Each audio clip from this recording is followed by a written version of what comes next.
Hey everyone, welcome to GameFace, episode 333 on Sifted Games at Sifted.net. I'm Shane Satterfield, your humble host for the next couple hours of intense game discussion. And alongside me to do that today is Matt Kyle. What's up, Matt? Not much. Sorry we had some... Luna left. She's furious with the technical problems. Sorry we had some issues starting the show today. Just so you guys know, I had set up the TriCaster to basically take Matt and I's solo camera shots and record them separately from what you guys are seeing. The TriCaster can do all kinds of crazy stuff. But anyway, I had set it up that way. Apparently I set it up wrong because it was not showing what you guys were supposed to see. It was only showing Matt's camera, but it only showed chat. Yeah, on the TriCaster, it said program output was the Sifted streaming soon logo. Yeah. Like, there was no indication that the video was us. I'm a little nervous, honestly, that our recording may be lost forever for today. I'm really nervous now that some of the other stuff that I mess with may mess with the archive of this show. So there is a slight chance that you guys will be the only people to see this episode of GameFace. I hope that's not the case because we have a great show for you guys today. But unfortunately, I'm trying to get things set up so we can record for shorts, basically. I want Matt's solo camera and my solo camera separately recorded so that I can use that to cut together the shorts and the TikTok stuff that we want to do. So anyway, I probably should have messed with this another day instead of right before we're going to record GameFace, but that's what we did. Hopefully it's all fixed. Congram is asking if it would be recorded on Twitch. No, because we don't give the show away. So we can't set it up so it's archived on Twitch because then people who aren't patrons could watch the archive immediately. So it's not archived on Twitch. We record it here on the TriCaster hard drive. So anyway, we'll see how it goes. We do have a great show for you guys today, by the way. How have you been this week, Matt? All right. Not a lot. Like, how have I been? I don't know. It's fine. Yeah. Just playing some games, which we'll talk about. Saw Creed 3. Was that good? It was very good. Yeah. Those movies are surprisingly good. It's a solid trilogy. Like I think the new one's better than 2, not as good as 1. But yeah, I think the Creed movies are kind of like up there in terms of like that's a rock solid trilogy. Like they're better than like the last couple Rocky movies. Oh yeah. Yeah, I mean, a lot of them are. Well, no, Rocky Balboa was very good. Rocky 5 is the bad one. Yeah. And like, I think Rocky 4 is cheesy jingoism, but the recut version makes it tonally fit with the rest of the series really? more, which is like, there's really only one bad Rocky movie, which is 5. And it is bad. The rest are all like great to decent. And the Creed, Creed 1 stands up there. It's really great. Yeah. Meanwhile, there's 9 Rocky movies, and I'd say only 1 is particularly bad. Meanwhile, there's going to be they're working on the 9th Alien movie, and only 2 of those are good. So, right, oh, look who showed up. She's like, "You got your problems sorted out. Now okay. I'll show up." now there's people who can see me. Yeah, there we go. Typical Hollywood. Yeah, doesn't want to show up until people can actually see her. But yeah, it's very good. Jonathan Majors is fantastic as always. Like, he's also the amazing thing about Jonathan Majors in that movie is having just seen him as Kang in Ant-Man. Oh. He is a completely different human being in this movie. I mean, I know actors are supposed to do that, but like his facial expressions aren't even the same. Like, there's a chance that if you've seen both movies, you may not know those are both the same actor. Like, he melts into Damien in this movie in a way that is just uncanny. Yeah. He's incredibly good. Jonathan Majors is generally the best thing in anything he's in. And he's definitely one of the best things in Creed 3, which, anytime you're one of the best things in anything that Michael B. Jordan is in, like, that's impressive. Yeah. And Michael B. Jordan, I think, proves himself as a director in this one. Like, he gets some really cool ideas, really cool shots, differentiates it from the other Rocky movies, like, makes it his own. Like, there's people were complaining and Stallone wasn't happy about them making this movie because he's not in it, but it's like, this is his franchise now, and like, I think they can go some cool places now. Or they could stop now, and that would be the end of it, and that would be great too. But like, yeah, definitely see Creed 2 if you can. See it in IMAX if you can. They shot it with full IMAX cameras, full everything. I mean, the boxing sequences are unbelievably well done in terms of like just presentation. Wow, didn't expect that. So check it out. Start today's show. So here we are, just 5 days after we did the last episode. Obviously, I was out last Tuesday at my friend's memorial back in Pennsylvania. So we did a show last Thursday, and here we are again on Tuesday ready to do another episode. You may think, man, things are so slow right now. How do they have another episode ready? Yeah, it's only been like 4 days. Honestly, I don't know how we do, though. We have a great episode today. There was a bunch of stuff that came out that we just didn't get to because of the VR. Yeah, that's true. And also, I played PlayStation VR2. Matt let me borrow his for the last, 5 days. And I have my impressions of that. Definitely going to be way shorter than what we did in last episode. I think we spent over an hour on PlayStation VR2 in our last episode. So definitely, if you want the definitive review of that, that's last episode. I've fiddled around with it now for 3 or 4 days. I'm going to deliver my impressions to you guys in today's episode as well. We also have several big games to talk about. Not bad at all. Before we get going, there is some housekeeping. This week, Matt, Phil Spencer felt it was necessary to publicly announce that if the Activision Blizzard deal does not go through, Xbox will still exist. I didn't think anyone was questioning that. Me either. I'm like, who was dumb enough to think that it would go away? Did you see that on social media? No, but that doesn't mean it wasn't there. I mean, I'd like to think I've curated my social media feed well enough that people who are dumb enough to believe that would never show up on it. But, Elon has fucked with the algorithm. So. Yeah. That's bizarre to me that he felt the need to put that out of there. all the things that I don't know why anyone would think that. I mean, it's not like they're merging with they want to merge with Activision for their own survival. Right. I don't get it either. I was like that. Isn't that the whole argument that they're just doing that to be greedy? Right. Well, let's get into that a little bit more because also this week, Microsoft kind of called Sony's bluff a little bit. Mm-hmm. Sony's been trying to keep Microsoft from acquiring Activision Blizzard. Let's be honest, making up lame excuses for why the merger shouldn't go through. Mm-hmm. That ultimately we believe is going to be ignored by the authorities anyway. So Microsoft was like, okay, well, if you really want to go down this rabbit hole, then we're going to need discovery from you. Yeah. Meaning they're going to ask for evidence from PlayStation to claim all this stuff. We need to know that that's real. Is that true or not? And so they're like, all right, well, we need all the third-party contracts that you have ever signed. And PlayStation was like, oh, no. Well, you can't ask for that. And the court was like, oh, yes, they can. Let me see that Final Fantasy contract, motherfucker, because you stole that shit from Nintendo. And in the same way. Well, as it turns out, actually, the court kind of sided in the middle. They were like, no, you are going to have to provide your third-party contracts, but you only got to supply them from 2019 on. Which still, PlayStation doesn't want to share that information. No, especially with all the indie stuff. Yeah. It's like PlayStation didn't think this through. No. Now they got to show everybody what the Call of Duty deals are. All the deals. Yeah. So I'm sure the Call of Duty, because anything that was lead skew, I mean, maybe we'll find out when the Xbox version of Final Fantasy VII Remake's coming. Exactly. I mean, I wouldn't be surprised if this goes away very, very quickly. If PlayStation's like, you know what? Okay.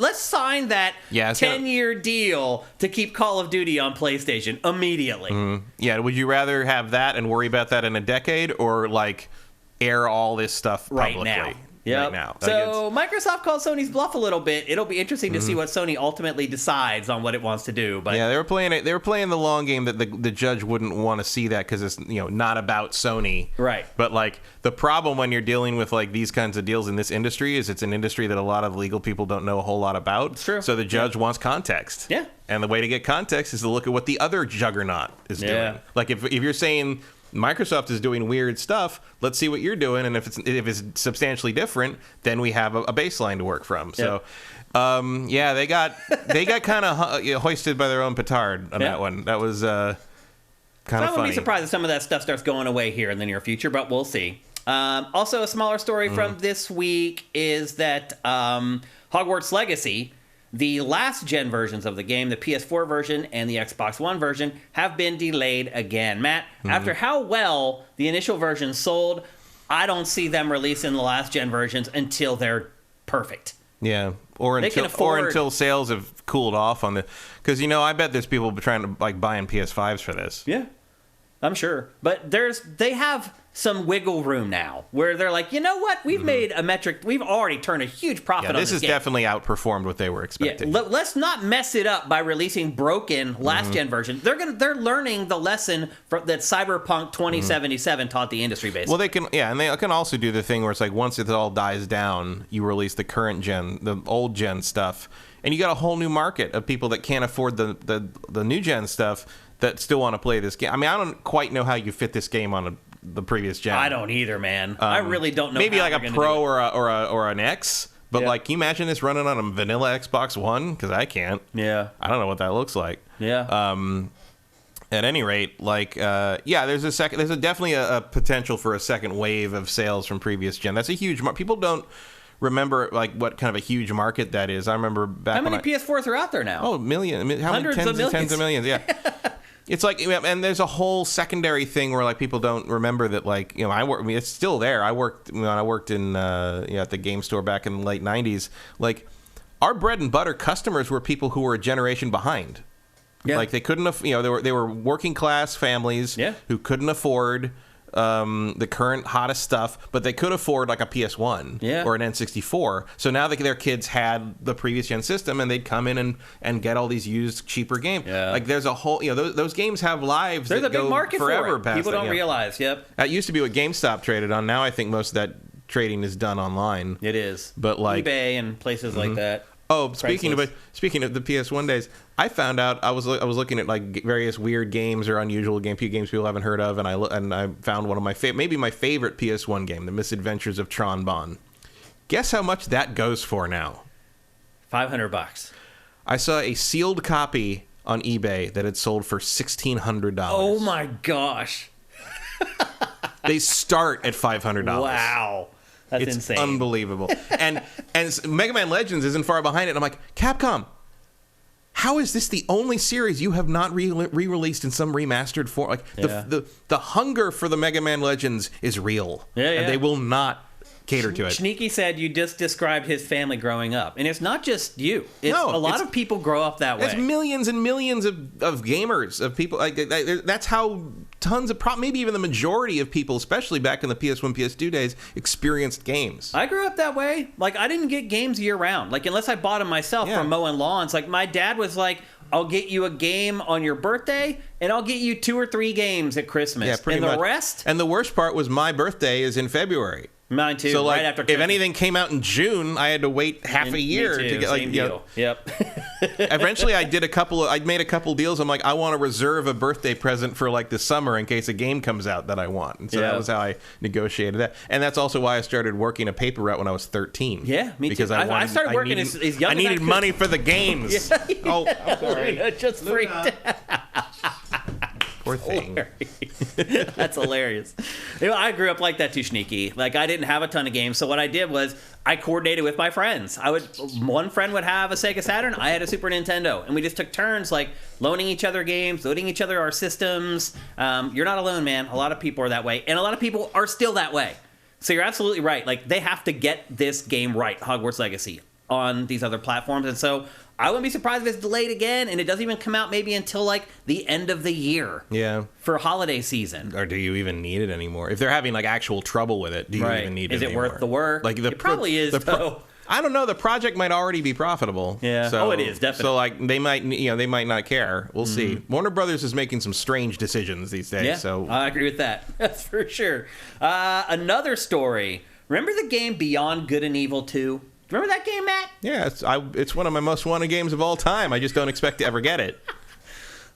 So this last month, or 2 months ago, it became the longest game in development of all time. It finally passed. If you count that original teaser from whatever, 2008 or whatever. I don't believe this game was in development then. I think it was off and on. I think they were like messing around with it, trying to figure it out. I mean, I think Ansel wanted to do it, but I don't think, and I don't think this for a very good reason, that it wasn't in development till like 2011, 2012. Probably. It's technically, though, from when it was announced, still not coming out. Well, that's the other thing. They didn't announce that.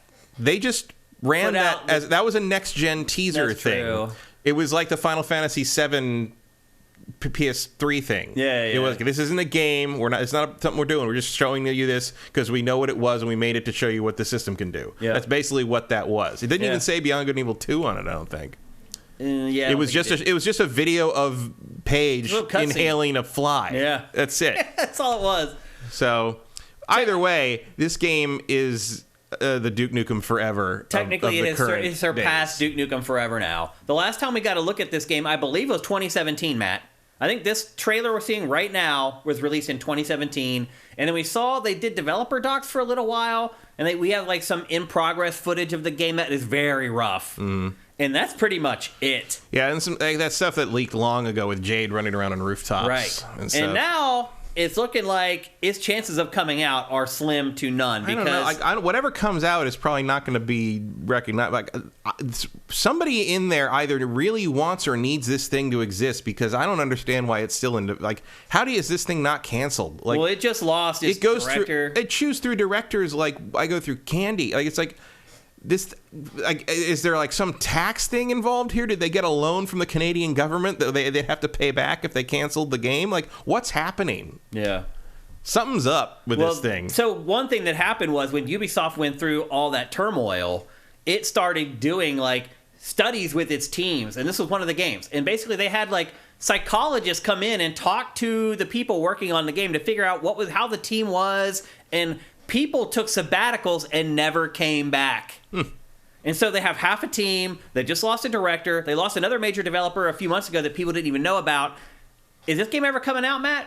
Probably not. It really seems like it's not. And if it does, it'll be years and years from now, and it won't recognize it. It'll be something else. It'll be completely different. Yeah. So it's not looking good. I think this looks really cool. Like they put. Do I necessarily recognize it as Beyond Good and Evil? Not really. No. Beyond the anthropomorphic animals in the sci-fi setting with people. And obviously Paige is in there, but like, I mean, I think this looks really neat, like a French space opera, like, you know, comic book relate. I mean, this is neat. Yeah, like I love I love everything about this. Me too. Yeah. Doesn't have to be. You could call it something else. Doesn't have to be Beyond Good and Evil 2. Just make this. I don't care. Yeah. But I don't know. Like it's one of those things that you'd only get out of like you'd only get this look and this what they're doing here out of that French comic book inspired by like that Valerian, like kind of, you know, heavy metal magazine kind of thing. Like that's what it reminds me of, and I love that. But yeah, just much like Skull and Bones, it's just like, I don't know what you're doing, guys, and I'm just not going to think about it until there's something to think about, basically. Yeah. And right now there's not, which is not good news. Another small piece of news for today's housekeeping: Gear 6 staffing up and ready to rock. We've had lots of conflicting reports about the Coalition and 343 and what they're doing and what they're not doing. We had thought that maybe the Coalition would move on to something else, but no. It is working on Gear 6. If you remember, we got this Unreal Engine 5 Gear 6 teaser, about 18 months ago? Yeah, something like that? A long time ago. So you'd imagine that the backbone of the game has been worked on for quite a while inside Unreal Engine 5, but who knows how long until the actual game is finished. But it is going full steam ahead into production. Are you ready for another Gears game yet, Matt? Nope. Me either. Like in 2 years I will be, though, which seems like that's when we're probably going to get it. Nope. I mean, I think we will get. I'm not going to care. Yeah. I'm over the Gears thing. Like I was actually talking about this when like this kind of popped up a few days ago with some of my friends, and every single one of them said, if Game Pass wasn't a thing, I would never have played Gears 5. I think a lot of people were that way. Like, and I'm absolutely. And then one of them had to remind me what happened in Gears 5 because I didn't remember any of it. And so as soon as they mentioned the sledding, I'm like, oh right, like pulling the sled around. Well, the crazy like sail-driven like boat that you piloted. Yeah, I don't think it's in as dire straits as Halo, but it isn't the same problem with Halo where it's like the story's over. Yeah, you told the story, and like they've done a better job of coming up with better new characters and more interesting ways to kind of twist things, but it's still the same thing over and over. And I just don't. It's weird because it's like I'm tired of the standard kind of Gears pop, cover pop and shot kind of thing. Yep, stop and pop. But like, if you change that too much, it's not Gears anymore. Yeah. But also, like, I don't care about Gears anymore. Like, I don't know what to tell you. Like, I don't care anymore. It's gorgeous. Like the fourth and fifth ones looked like paintings on 4K TVs. Beautiful. Like they're gorgeous. But like, I really liked Gears 5. Honestly, to me, it's Gears probably 5 was really better. The best game in the series. Like, it felt good to play. It's just not as fresh as it was when it first came out. But yeah, it's just I don't know. Like I just don't feel like it has anything new to show me, gameplay wise. And so that's on the Coalition. Yeah, and I'm kind of left with the story, and I don't know. I just like. And like look at the trailer. It's like they're getting weird with the mystical stuff, and like there's a lot of like there's a lot of like going out in the wilderness because of natural environments. The modern Unreal Engines do that really well. But like all these giant things popping through and like that. But like one of the real hooks of the original Gears games was the that destroyed beauty nonsense, right? Yeah, where like you were walking through the ruins of this what used to be a beautiful city, like and that's not really there anymore. Yeah. Like it could be anything now. It looks like almost if you could swap out like Out Trigger or whatever, Outriders or whatever that is with some of this, Outriders, and I wouldn't necessarily know. Yeah. I'd agree with that. It has lost a bit of its identity over time, for sure. Yeah, and I think you're also like part of it's a victim of its own success in some ways, where it's like so many enemies in games are influenced by the Locust that now the Locust just sort of look generic. They're rote, yeah. Like, even though they were original, and it's not their fault. It's not Gears' fault, but I mean, because they made tons of. I remember Cliffy telling me about that specifically. He's like they're big, chunky, beefy dudes because that's easy to shoot. Yeah, it makes it easy to target. Makes it easy to shoot them in the knee. It makes them easy to make it easy. Yeah, makes it easy to hit them center mass. It makes it more challenging to headshot people. Like they designed that for the time because that was what the Unreal Engine could do, and it was what made the gameplay work. Yeah, and now you're kind of stuck with that, and everybody else followed suit because it was in fact the right way to do that. And now it's like just a bunch of big like pale orc motherfuckers. It's sort of like everybody does that. Yeah. Yep. So we'll see. But they are trudging forward. Instead of working on a new IP first, Gears 6 is on the way. Let's check in with you guys. Thanks, by the way, for those of you who showed up right on time and had to watch us fumble through trying to get the stream up and the show going. We appreciate that you guys were patient and didn't bail. I saw one person say, like, this is the first time I could show up for a live episode in months, and this is what happens. I apologize. Kevin Rafa, have you considered changing the intro video since Matt is not driving anywhere anymore? Yes. We will have a new show intro coming up. I'm not going to promise a date, but I'm working on it right now. I'm working on the concept. In the meantime, I do just drive around the block every time just to like just so he feels like he's going to work. But yeah, we're working on that. Surly Mexican, thank you for subscribing with Twitch Prime. We appreciate it. We appreciate everybody who does that. Tiny blip in history. I still use the fat PS4. Sneaky says the Hogwarts PS5 bundles have been flying off shelves here. They're flying off shelves everywhere. I mean, that's just it's a popular game that's doing very well. Popular game, plus like you can go buy a PS5 now. Yeah. Who cares what comes with it? Like, yep. I bought some PS5s for people as gifts or because they wanted them, and like they were all the Horizon Forbidden West bundle, and nobody cared. Yep. Even if they didn't want the Horizon game. Yeah. There's like just give me the system. David 5807, thank you for Twitch Prime. We appreciate it.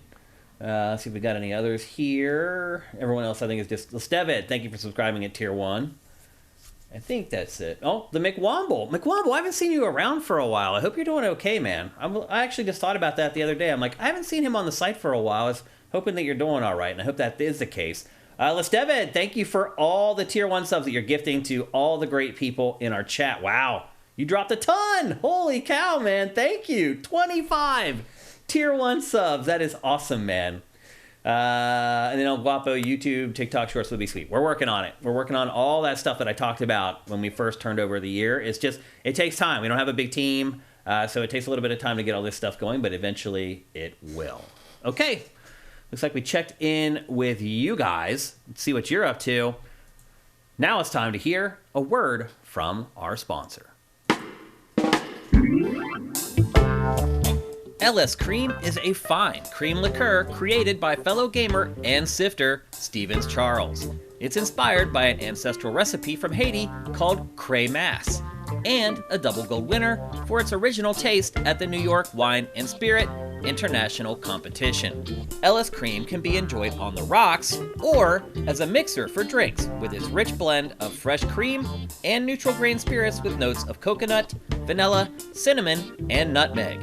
It's great in coffee or to make espresso martinis. To learn more, discover amazing drink recipes, or to track down your own bottle using a handy store locator, head to creamls.com. That's creamls.com.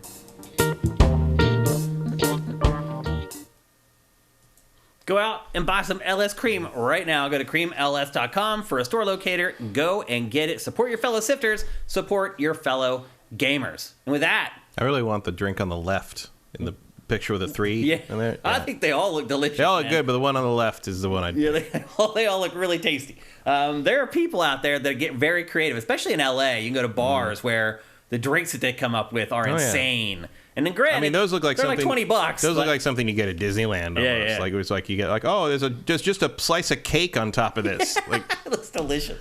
Yep, go out and support your fellow sifter. A Cavar, thank you for Twitch Prime. That's awesome. And I think at this point we're ready to get on with the show proper. We're going to kick things off with a game I said I wasn't going to cover and I wasn't going to play because I had started playing it last week and it really turned me off. I stuck to my guns on this one. I did not. I changed my mind and I went back and I played it. And that is Wolong Fallen Dynasty. I am a sucker for Team Ninja. For whatever reason, They're not the same people anymore. they really aren't. Yeah. But I still, for whatever They're reason, out making Wanted Dead now. yeah, they are. And I'll say this: Wolong is way better than Wanted Dead. Well, yeah. Like way better. I mean, I didn't like the other demo of Wolong. Even I go with that. Sure. Yep. Well, I said last time Wolong's that not even bad. I don't even think it's bad. I just thought it was too much like Neo, and I didn't particularly care for Neo either. So I mean, it is like Neo. Let's be honest. Like, Yeah. it's basically just a reskinned Neo. I think it's more accessible than Neo, but it is very much in the same vein. Yes. I'll say this. So when I mentioned it in last week's episode, I was like, oh, I was playing it and everything was going fine. Then I got to this tiger and the tiger killed me 20 times and I quit. That's true. Yeah, the tiger is apparently the hardest thing in the game. Like, Well, no, it's the not. The first. Everyone said the first boss, and the reviews are like the first boss is really hard. But the tiger isn't the first Tiger's boss. not the first boss? No. I think people thought I was talking about the first boss. I was not. I was talking about this tiger that you just ran into in basically the first level of the game. One thing I've discovered is that this game is not an open world game. It's very much Yeah. like I don't know, like Gears of War level design. It's like cattle shoots basically, but it does have some splinter areas that you can go off onto. And what had happened was I had went into one of those splintered off areas and found this tiger sub boss that I probably wasn't supposed to fight. And I kept fighting him, and I kept fighting him, and I gave up eventually. Well, when I was like, all right, I'm actually going to give this game another chance, I went back to play it again. And I went and I realized that where I was fighting that tiger was just this little loop that was completely irrelevant, and there was no reason to fight the tiger whatsoever. So, much like Dark Souls and other games of this ilk, you can stumble off the beaten path and find a little alcove that'll have enemies that are overpowered and you probably shouldn't be fighting it. Now, for the record, I did go back and beat the tiger. I wouldn't quit. I went back and I'm like, I'm going to beat this damn tiger. And I did beat him. I think I had to fight him another 10 times before I beat him. But after I beat him, I realized that it was just pointless, that it was just this little side thing that I didn't even need to mess with. And I had actually not gone the right direction to go further into the level. The first thing I will say about this game is it is way easier than Neo. It is parts of it are. So I don't know if the intent was to try to make this more accessible, kind of like how Elden Ring was. It seems to be. But the rank and file enemies in this are much easier. Like, I played Neo, and I played Neo 2, and literally, I think, like, the third enemy in both of those games just wiped the mat with me. That's not how this game is. Like, the rank and file enemies that populate most of the levels aren't that difficult to beat. You don't have to be a master of the game to beat them. However, the other stuff is just as difficult as the Neo games, and just as difficult as the Dark Souls games. So, for example, the first boss fight that you come to in the game. I fought him, 30 times. Finally beat him. Did the fist pump. Was like, yeah, I got him. Nope. There's another version. There's a second phase of the boss after that. And it basically just broke my heart. I was like, what? This is the first boss. I have to fight him again? And he mutates into this far more deadly version of himself or whatever that I ended up fighting like another 50 times before I ended up beating him. So you were saying there's rumors that the first boss is... First boss is apparently the biggest difficulty spike in the game. It's insane. And the following bosses are like way, way easier. The crazy part Almost is, all the reviews, even the really positive reviews said that. They're like, get past the first boss, it's bullshit. Like, get on, don't judge the rest of the game by that first boss. The crazy part about it, too, is that the second phase, if you chip him down to like half of his health, that's it. You only have to get him down to halfway. There's like I'm not going to spoil it, but there's a thing that you use that takes out the second half of his health, and you can move on. when it first, that second phase, like, it like crushed my soul. I was like, what? I have to fight this guy again? I was like, screw it, I'll stick with it. It still took me like another 30 tries to get that other half of his bar down to actually beat the boss and move on. So absolutely. Now, I didn't play a ton after that boss fight, so I don't know if it does, in fact, get a lot easier, but I do know that just the moment-to-moment enemies in this game are more like the enemies from, like, a Ninja Gaiden. They're tough, and they're fast, and they use all the abilities that they have intelligently, but you can kind of overwhelm them if you just spam, like, the attack. It's not like Dark Souls or Neo or any of the From Software games where you can't really get away with button mashing at all. The story for this game, the basic crux of it is your village is slaughtered and you must get revenge. It's set in the Three Kingdoms era. Does anyone care about the Three Kingdoms era, Matt? In Asia, yeah. Here? I don't know. I don't care. Most people don't know what it is. But no, it's the most popular novel of all time worldwide, you know, like just in terms of how many people have read it and care about that story. So it makes sense as like a touchstone. It would be, you know, I don't know, it's like King Arthur, I guess, except no one cares about King Arthur here either. But like it's just like it's like a shorthand thing. You don't need to explain this setting to anybody in Asia, basically. It was just boring AF and completely uninteresting, and I do not care about the story in this at all. Like, I'm sure in Japan and the East, people care about it more.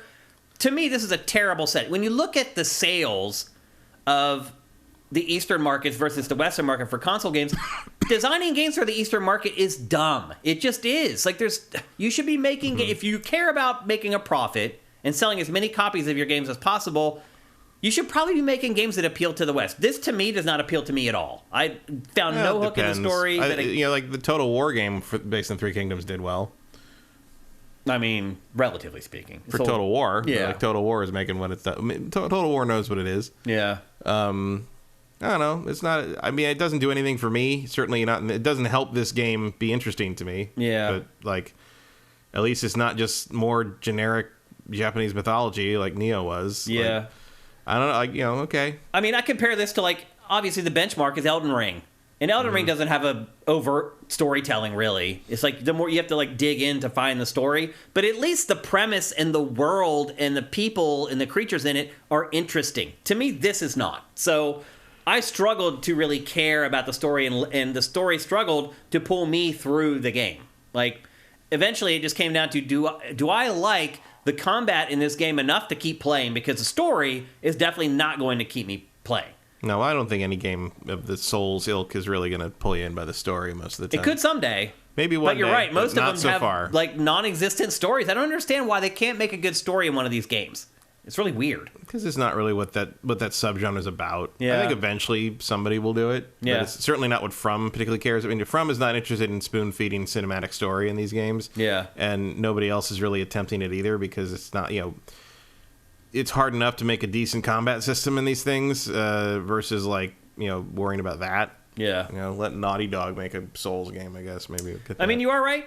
Generally, the people who play these games are more concerned about the combat, which is why I'm going to focus most of my discussion on this game about the combat. And what's most important about the combat is basically dodging and parrying. And when you do that, it lowers the morale of the enemy. And so enemies have, and you as well, you have your health bar, but then you also have the morale bar below it. And the objective is to lower their morale by dodging.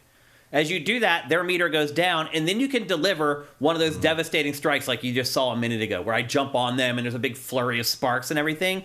That's how the combat works. You want to lower their morale, and once you do that, then you're allowed to deliver those devastating strikes. And this works for bosses as well, Matt. So the first boss in the game, I actually did the calculations because I fought him so many damn times that basically when you fight that first boss in his first phase, all you want to do is just keep dodging. Because every time you do that, it takes a huge chunk out of his morale. Once his morale hits 0, you just basically automatically do one of those huge devastating attacks. It literally takes off probably 40% of his health. So it's really not about, like, chipping him like you would think in a lot of these games. It's really about just you keep dodging until his meter goes down and you deliver a devastating strike. I'd added it up, Matt. You had to do, to beat his first phase, you had to do like 70 perfect dodges, but if you get hit twice, you die. Now, there are potions in this game, like a lot of games in this subgenre, But the enemies in this are way faster. So one thing I found with Elden Ring is the enemies, they're tough, and they'll hit you with a couple hits, they kill you, but they give you a little bit of time to use the potions. Now, there are some that are a little more aggressive, and it's a little harder maybe to find that little window of time to use the potions. But generally, even the bosses in Elden Ring, you can find a little window to run away and use the potions. In this, it's very difficult. Like a boss fight in particular, the first boss fight, he is on you. Like, you don't have... He can also do attacks from, like, 40 feet away. He can jump up into the air and do a 40-foot attack. So even if you think you've created enough space to use a potion, you don't. So I started adding it up, and I was like, okay, I need to do, like, 70 perfect dodges. He can hit me twice and kill me, and then I have to get lucky to find a little window of time to actually use the potion. And then you factor in the X factors of, oh, I got caught on a tree stump. Oh, I got caught on this rock. Oh, he did this weird thing because he got caught on the rock and caught me off guard and messed up his time. You start adding that up, and it's like, when you fight the bosses in this, it's like, you could either do it in one try, or it could take you 70 tries. There's just so many variables and luck that come into it that, to me, I felt like skill was not one of the biggest determinants in this game, whether you're able to topple some of the tougher enemies in the game. Now, again, rank and file guys in this, shockingly easy. I have not played a Souls-like where the enemies that are populating the levels are that easy to defeat. I've never played one where they're that easy. So it lulls you into this sense of false security. And I would argue as well, it doesn't do a great job of teaching you how the real fights are going to play out. It doesn't necessarily prepare you for, oh crap, I'm going to need to find like a 5-second window to take this potion, but I can't because the enemies in this game are constantly attacking me and on me. This is a tiger, by the way, that I had to fight like 20 times before I finally beat him. And he was way higher level than me, and I ended up having to cheese him by jumping on a roof and jumping down off the roof and doing like this powerful downward slash on him, rinse and repeat until I beat him. Actually, how I beat him was I did that a few times, and then he just wandered into the fire and killed himself. He burned himself to death.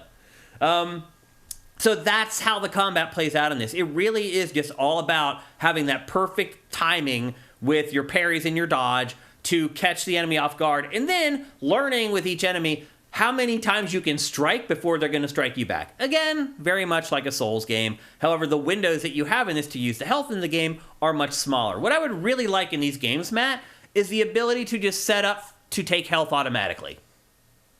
Would that destroy the mythos of these games? The what? Have the ability, if you have health, to just use the health automatically without having to like trying to find like a 5-second window. I think would that bother you? There are a couple games that do that. But I think in general that the mechanic of that is, well, the mechanic of that is integral to how the From games work. I don't see a reason you couldn't do it with another system. I don't know. My problem with this, it is part of the mechanic. Sure. I mean, my problem with this game is it just feels too slippery. Yeah. I think I felt that about Neo too. Like Team Ninja's style of combat, I think, is too loose for me to enjoy it in the context of this subgenre. Like one of the things about the From games is that they are meaty and blocky and reliable. Mm-hmm. And the Team Ninja's take on the Souls-like thing is too slippery and chaotic for me. It's just too much. It's I don't care. And I'm sure you can get good at it, and you practice. What was it? Nox Eternitatis is saying you can stun lock, kill the first phase of the boss in 20 seconds, and it takes 3 deflections to kill the second phase. I don't have any interest in getting good enough to do that. I don't know what did he just say? Deflection. You're supposed to use deflections on it, right? Well, that's what the dodging and the parrying is the deflection. Mm-hmm. That's what it is. When you hit circle at the exact right time, and right. But if your morale is high enough, you can do a bunch of stuff to it. It's like if you practice enough to know every single one of his moves and can use those mechanics against him properly, you can beat him very easily. But you're not going to know that the first time you get to him. I mean, I fought him 30 or 40 times, and the game doesn't teach you to do that. Right, but you're going to learn that eventually. That's one of the things. Or you're going to go on the internet and you're going to Google how to beat this boss in 5 seconds. But that's also why people are like, oh, reviewers don't know how to do it. Yeah, because reviewers don't have Google. Yeah, dude. We don't have like 50... Millions of people haven't already played the game and figured out the absolute best way to do it before the game has come out. These people have no idea what it's like to play a game by yourself with nobody, no Google, no guides. Yeah, and sometimes it can... I mean, that's when... so the Souls games click for me playing Dark Souls 2 to review it. 3 weeks before it came out. Like, Yeah. I had no help on that game, and the online didn't even work, so I couldn't summon help for anything. Yeah. So I had to get through that game all on my own, and I finally got my head around it. But, like, I don't know. Like, I don't like Team Ninja's take on this genre. I'm not saying anything's wrong with it. It just doesn't give me what I want from a Souls-like. So, like, I mean, obviously nothing you're saying is particularly enticing anyway. Yeah. I played the demo of this, and I don't need to ever touch it again. I'm done. The other thing about this game, I probably don't need to touch a Team Ninja Souls-like ever again. Yeah. Neo, I got through most of Neo 1 and got tired of it, and I dabbled with Neo 2, and it's just not for me. The other thing about this game, too, is if you do die, your morale goes down. The enemy's morale goes up, meaning that when you go back, it's even harder to defeat the enemy then. Which it's like this self-defeating side. Like, why would you ever program that into a game? Because it's to make it hard. Like, that's what the appeal of this game is to a lot of people. Like, or not the game, but the genre in general. Like, that does sound very Team Ninja to me. Like, Team Ninja, that is the Team Ninja tradition of like, oh, you had trouble with that? Fuck you. We're going to make it harder this time. Yeah. And now you really have no chance of actually defeating the enemy. It's a weird kind of self-defeating design. Yeah, but I haven't seen too much about this, but I have read enough. I read some stuff about it, like discussions and things, because I'm like, well, I got to play it, but I might as well see what people are saying about it. Mm-hmm. There's ways to exploit all that stuff. You know, there are ways around that. It's not that much of a gulf if you... Well, because, again, the rank and file enemies aren't that hard to beat. Right. If they were, like, in other Souls-likes... You can go around and grind them. Although, to be... Look, I mean, I played the demo of this. They are harder than your standard enemies in Dark Souls. Like, the Dark Souls enemies, rank and like the zombies and random soldiers like that, they're nothing. You just run past them. You can't run past these guys. They chase you. They do, to an extent. Yeah. But the other thing, too... I mean, this is a more intense fight here than anything I've ever had with standard Dark Souls enemies. These guys are actually coming at you. Yeah, of course. I mean, they're way more aggressive, for sure. There's no doubt about it. But the other thing, too, is that, like, they'll block everything until you do the deflection. Like, everything in this combat system is built around parries, deflections, counters. Because they'll just block everything. You have to just... A lot of times, it's almost absurd. Once you learn how to play this game, you end up just standing there a lot of times waiting for them to jump in and attack because you realize that spamming your attack is going to do nothing. So you just sit there, you wait for them to attack so you can counter the attack, which is a weird... I don't know, it's a weird way to look at playing a game and a weird way to design a game where it's all about countering and memorizing enemy attacks, and obviously each enemy will have like their special attacks their critical attacks are the red ones. If you can parry those, then you can really deal the damage to them. I mean, that's pretty much what Sekiro was. Yeah. Except I think Sekiro was a lot more elegant in the way it did that. Yeah. It was more about give and take and you know, the back and forth of combat as opposed to like, you know, this is... I don't know. Again, like the chaos of the fights in this are just not appealing to me. They're just not interesting. Like they would be in a standard kind of action RPG kind of setting. Like if it was more of a, I don't know, like more of a Fable sort of style thing or like something like that. But this, like, you know, if you're trying to either make me balance the difficulty of a Souls-like or throw chaos at me, or, you know, use chaos as a particular, you know, moment in these games. Right. But fighting even the normal like soldiers in this game was just like, God, I don't know what you're gonna do next. You're so aggressive and like I'm sure I would get used to it after a while, but like it's just I'm just gonna go play Elden Ring again. Like why would I subject myself to a lesser game when I could just go play Elden Ring? Well, we're gonna get to my conclusion on this, and I would just say that it's not all dissimilar from what you just said. I saw someone asked in chat, OTAPs, what are the checkpoints like? So you saw just a second ago in the B-roll, there's these flags that you plant. And those are basically the bonfires from the Souls game. When you plant the flag there, it does create a checkpoint, but it also respawns all the enemies. So if you've already fought through a section and you're like, I may need to go back, because there are some branching paths that maybe you want to go back and look through. Once you plant that flag, though, all the enemies respawn. So if you're just planning on trudging forward, it's fine. Plant the flag. The enemies that are ahead of you were there before. They're going to stay there, but you're not going to be able to go back without fighting all the enemies that you already killed if you do that. So again, it's a risk-reward system, just like the bonfires in the Souls franchise. And to answer your question about like what the checkpoints are like for the bosses, like for the first boss, there's literally a checkpoint right before the boss. There's a place to plant a flag there, and if you die at the boss, you literally run 20 feet and you start the boss fight over again. So they are cognizant of how annoying it can be to have to fight through sections of these games over and over again. Now, I would argue that some of the other ones aren't quite as forgiving. Like earlier on in the very early parts of the game, there was definitely times where when I was first learning the combat, I planted the flag, created the checkpoint, and then I ended up going back to that checkpoint like 20 or 30 times because I kept dying trying to fight the tiger. And it kept throwing me back all the way back to this prior checkpoint. I had to fight through a couple enemies to get back to the tiger again. But generally, I'd say it's pretty good as far as the checkpoints are concerned. And so I can understand how, from Team Ninja's perspective, they're like, yeah, we're making this the more gentle Souls from their perspective. But if you still have choke points with the bosses, does it really matter all that much? Because the other thing I would say, going back to Elden Ring, is the open world stuff. This is what was different for me with Elden Ring, was I didn't need to defeat the bosses to enjoy the game and make progress. Like, I could just go out into the open world and just mess around and fight dozens of different enemy types, go to all these different places, all these different locations. That's not the way this game is. Now, you can fast travel from the flag planting points if you want. So you can go back and fast travel to any of the various points that you've already unlocked. But it doesn't, there's very little reason to. You've already fought through those areas. You've already collected everything. Again, there's no open world. There's no other enemies to uncover. There's no new places to investigate and check out. Like, it's mostly just a very linear game. So clearly there's tigers to find. Right. A lot of them. Because even in the demo, there was tigers everywhere. So yeah, I think from the Team Ninja's perspective, they probably think they've made the game a lot easier. And it's true. Like, you can walk more than 100 yards now without dying in this. But as far as making real progress, it still appears that the boss fights are the gatekeepers in this. And if you don't defeat the boss, there really is nothing else to do in this. So it's like the old school Souls-likes, where you pound your head against that wall trying to beat that boss, and if you can't beat that boss, you're not going to make any progress. So again, I think that they made it a lot easier, but still there's a lot of gatekeeping in this that people maybe would assume wouldn't be in this after having played Elden Ring.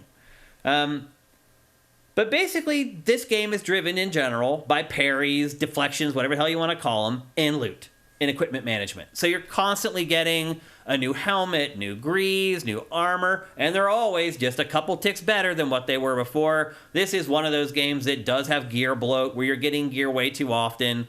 I could see getting, a big chunk away through this game, and you get to the point where you're like, you know what? I'm just going to use this armor for the next hour or two. And then, I'll look at changing it up.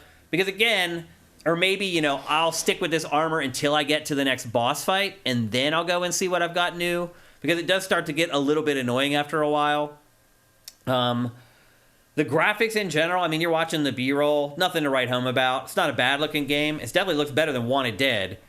But This game is also available for PS4 and Xbox One, so it's one of those games that has 1 foot in one generation, 1 foot in the other, and you can see it. It definitely makes a difference. What else? Traversal is crap, in my opinion. There's a double jump, but the second jump happens on purpose, so you jump once, and then you hold in a direction, and if the character actually touches a piece of geometry, then he'll do a second jump automatically, like a double jump up on top of stuff. It's awkward. There's lots of times where you think you're going to jump onto an object, and instead of jumping up onto the object, he does his weird second jump, off of the object. So the traversal on this is not great. The good news is the game's not that reliant on it. There's not a lot of platforming. I've had issues with, the lock-on not working in this, so, when I was fighting the tiger, I'd do the downward slash off the roof, and I'd be locked onto him to do that. First of all, when I do the downward slash, when I would land, somehow the camera would flip around backwards and reorient the way I was going, which is maddening. Particularly if 2 slashes you die. So a lot of times I found myself trying to click the stick to unselect the tiger and run away. It wouldn't unselect, so I'd end up strafing around the tiger. The tiger would jump in and kill me. There's just all these little issues that, to me, you may be able to overlook in a game where each skirmish isn't life or death. But in a game like this, where every enemy can kill you with a couple swipes, it has to be perfect. To me, it does. Or I'm going to get real pissed off eventually about it. And this game just has little quirks about it that started to drive me crazy within the context, again, of having to be pretty much perfect while you're playing through a lot of the skirmishes. the game, I guess, in general, just feels dated, Matt. It feels like a Souls-like from, like, 2010 or 2012, instead of one from 2023. It has a lot of the same tropes, those old ones. Well, I mean, you're not going to see anybody adjust to the Elden Ring lessons for another 2 years or so. I was surprised to see that. I thought it might happen a little more quickly, but... Well, you got to play the game and then start development on your new game that takes influence from Elden Ring, and that's going to take a couple of years. Yep. I don't know. So I did just like I went to Metacritic to just get an idea of where people were. I think this game is completely over-reviewed. Completely. Again, it looks like another case where the Souls-like fans ended up reviewing the game. Like, some people gave this game perfect 10s. Yeah, that's pretty... I mean, well, last I looked, it was somewhere in the 7s. No, it's an 8. It's an 8.1. Is it? Yep. They must have gone up since I looked at it. To me, that's way too high. Way too generous. Certainly not. Particularly after coming off of Elden Ring. Not the impression I got. Like, if that's your 10, this is not an 8. If that's your 10, this is a 6 or a 7. I was really surprised by the review scores after spending a good chunk of time playing this, honestly. But again, that's what happens when you have fans of a genre reviewing every game in that genre. They're going to 81. User score is 7.4. That's way more accurate. And how rare is that? 0 negative ratings. Wow. Yep. That's what I'm saying. I don't know. Kevin Roth is asking, what is the best part of the game? I mean, I guess I would say it is the combat, because it is fast, it is responsive. That part of Team Ninja does come through. Like, I never felt like there's some kind of weird lag in the controls or whatever. The controls were responsive, and I never felt like most of the times that I died, it was the fault of anything other than, me just not knowing the game well enough, or me not timing my deflection well enough, other than the instances where I'm trying to, like, unlock my lock on or trying to climb up something while enemies are attacking me. If I'm just out in an open area fighting, if I die, I generally felt like it was my fault. So if this is the vision of what Team Ninja had for the combat in this, I think they do a decent job of figuring it out and making it work. But still, some issues for a game where every swipe is basically life or death. Some of these are weird. Oh, I didn't even. Some of the blurbs alone, where I would just laughed at them. Wolong Fallen Dynasty is a love letter to action RPG fans.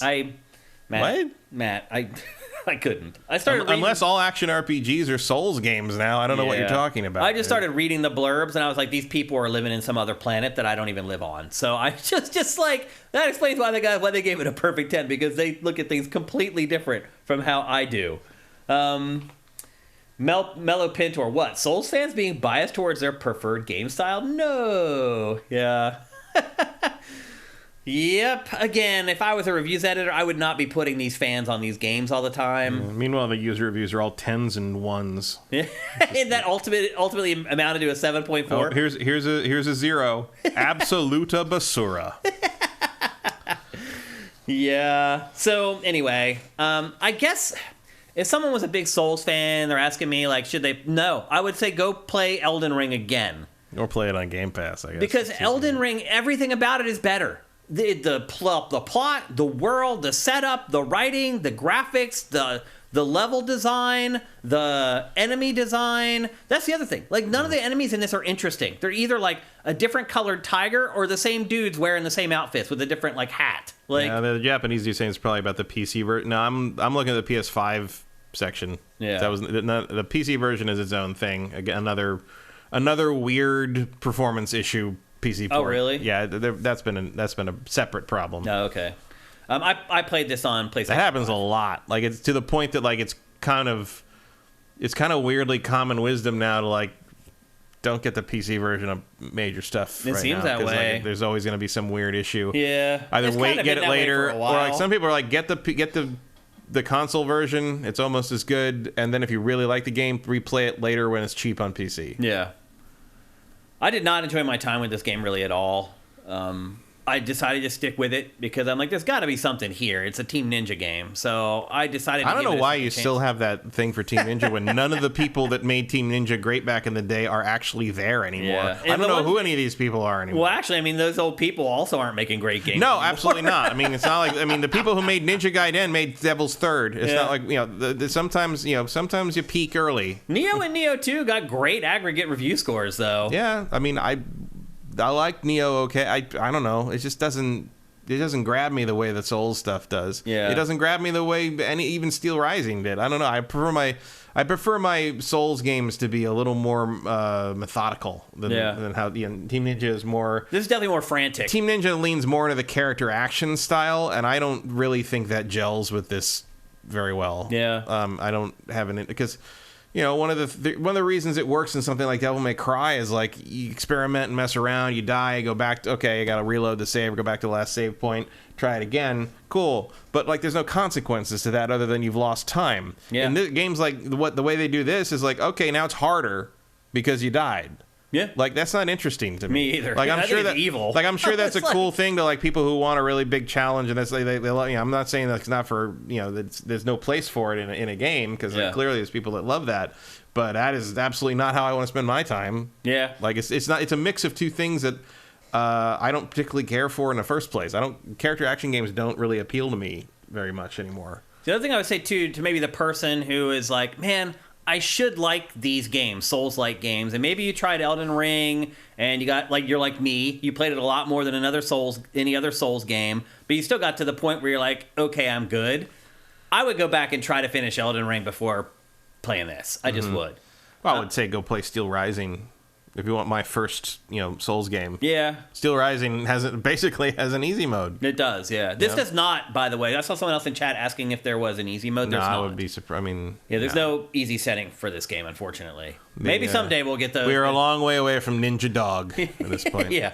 But I would recommend, if you tried Elden Ring and you're like, oh, but they're saying this is actually, my first Souls-like. It's not.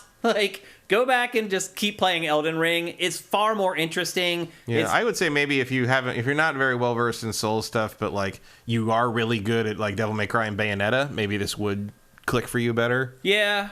It is coming more from that tradition in terms of how the combat functions. It is, for sure. Yeah, it's, as you can see in the B-roll, it's far more quick and Twitch-like than a lot of other Souls-like games. This is, I think the Team Ninja Souls games, the Neo and this are more for people cannot adjust to the slow, methodical combat in the From stuff. Yeah. I think, which is also a fair criticism. That's not going to be for everybody either. They're just not as creative, though. How I said for a long time, Matt, that I really hated that I didn't like the Souls games because I loved, the setting and the art and the dark fantasy. This doesn't have that. No, that's not really here. No, there's nothing like that There's here. some cool, I've seen, clips and stuff in the trailers. There's cool reimaginations of, mythological characters and, creatures and stuff from, mythology, which is cool. But, it does not have the raw...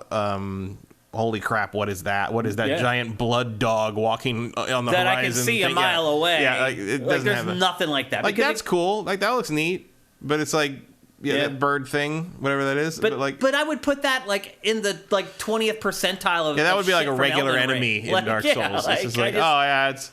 Again, a lot of that stuff is personal, and I just like the art and the world and the settings in From Software's games way more that dude just than this. Handled that tiger. Yeah.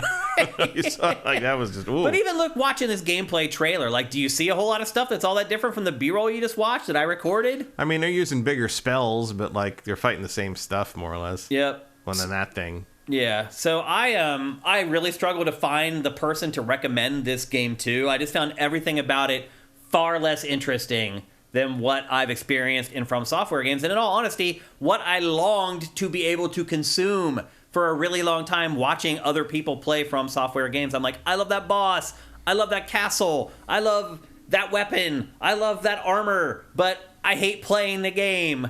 This game, I don't even like all that other stuff. So definitely, if you're someone who has not clicked with Souls or From Software games in the past, don't even give this a try, even though it's on Game Pass.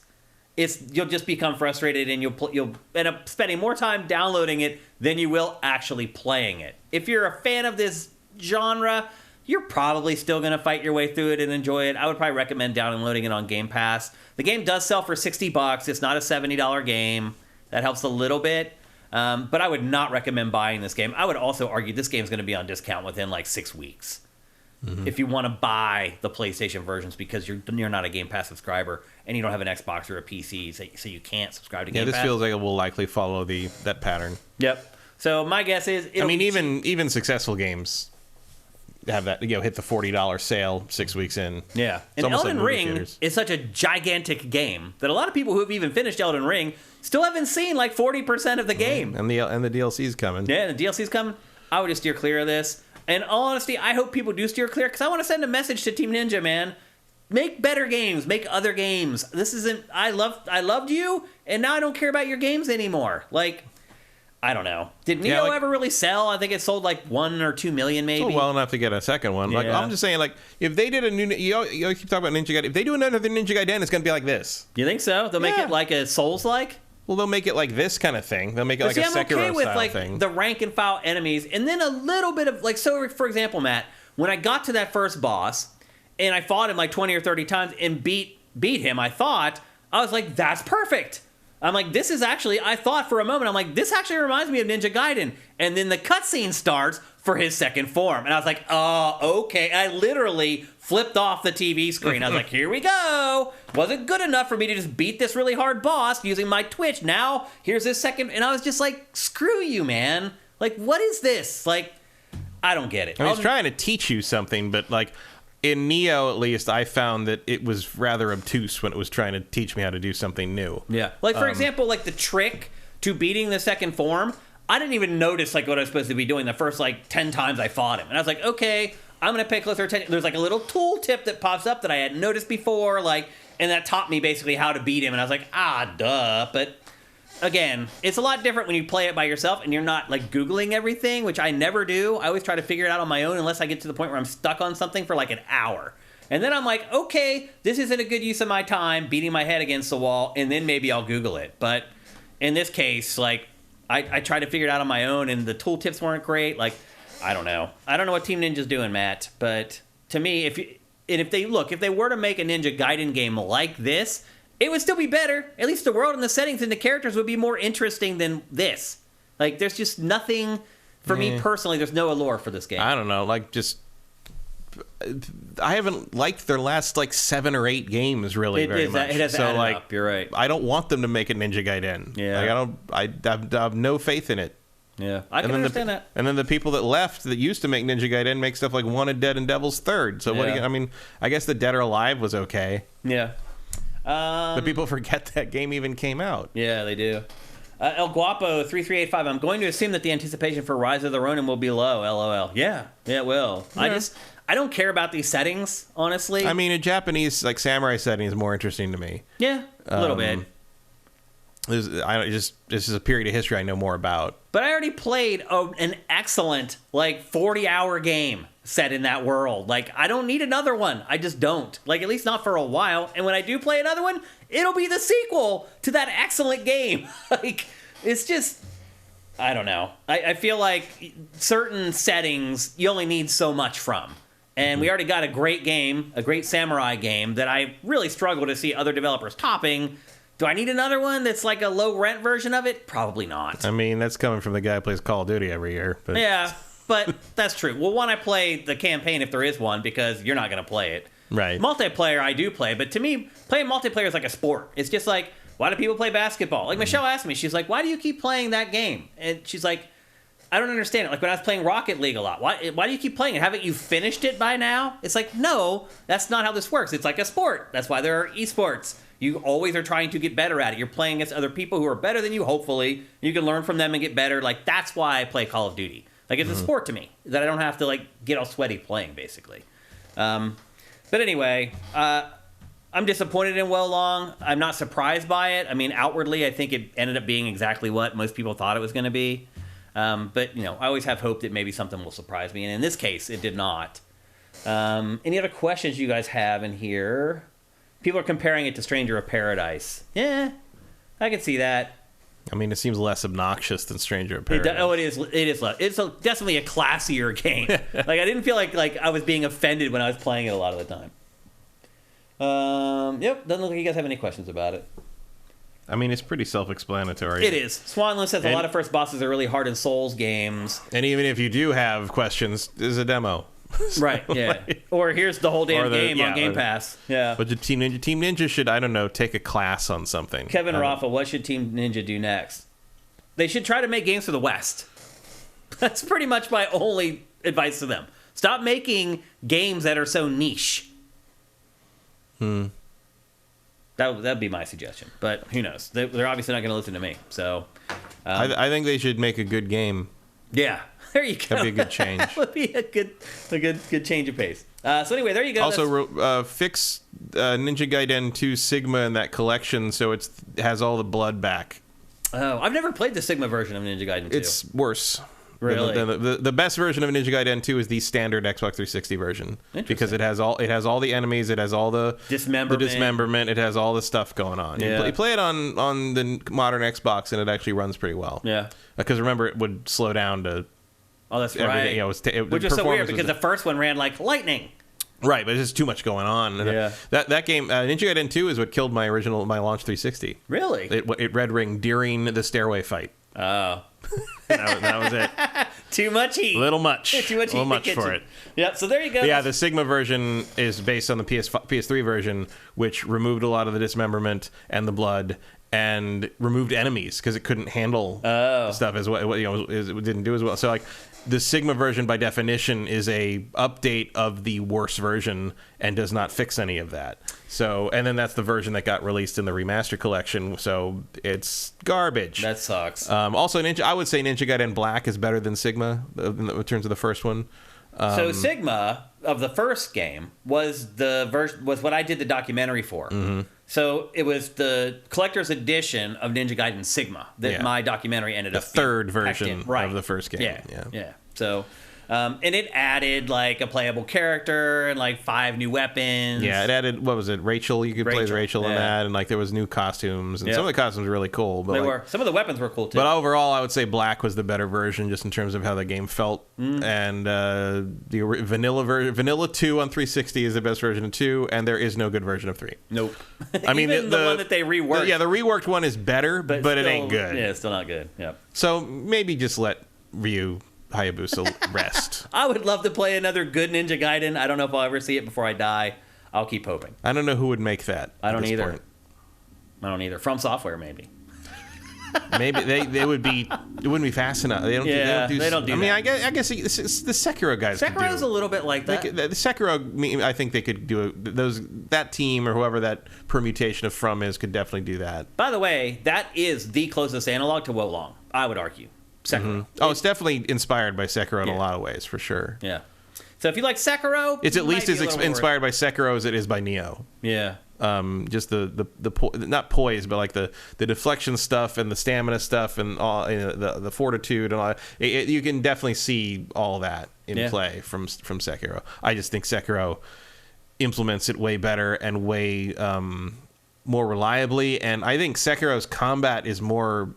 I think it's more interesting. I agree. Like the back and forth in it, and the fight. It feels like a much bigger clash of wills, and then you finally get that opening, and the red dot pops up, and you do the stab. It's satisfying. It's just way more satisfying than anything Team Ninja's done since, frankly, Ninja Gaiden 2. For the record, before Elden Ring, Sekiro was the From Software game that I played the most of. That I made the most headway through before I gave up. So yeah.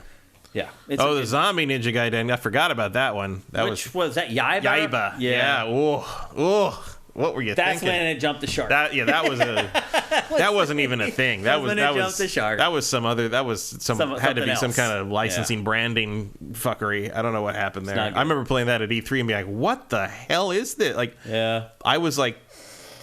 That was like the last thing I played, I think, at that year at E3. It was like as the show floor was closing, I'm like, I gotta play the new Ninja Gaiden before I leave, and I'm like, what? Like I went to the bar afterwards, being like, I need a drink after that. I don't know what the hell I just played, but it wasn't no Ninja Gaiden. Yeah. So anyway, there you go. That's Wolong Fallen Dynasty. You can get it free on Game Pass right now on PC or Xbox. $60 on PlayStation platforms, and I don't recommend that at all. Next up. Matt was very gracious. He allowed me to borrow his PlayStation VR2 for the last handful of days when I left on Thursday. As long as he promised not to throw up on it. Yeah, and I didn't. Although I got close. And I know that's what everybody's wondering is, did Shane get sick playing PlayStation VR2? Yes, I did. I thought I was not going to get sick, and I'll go through kind of each game that I played here in a minute and kind of give a quick synopsis of each one and how how it felt and everything like that. But everybody wants to know, and because there's lots of people like me who just, if they play VR, they get motion sickness. And I did get it. Now, I will say this.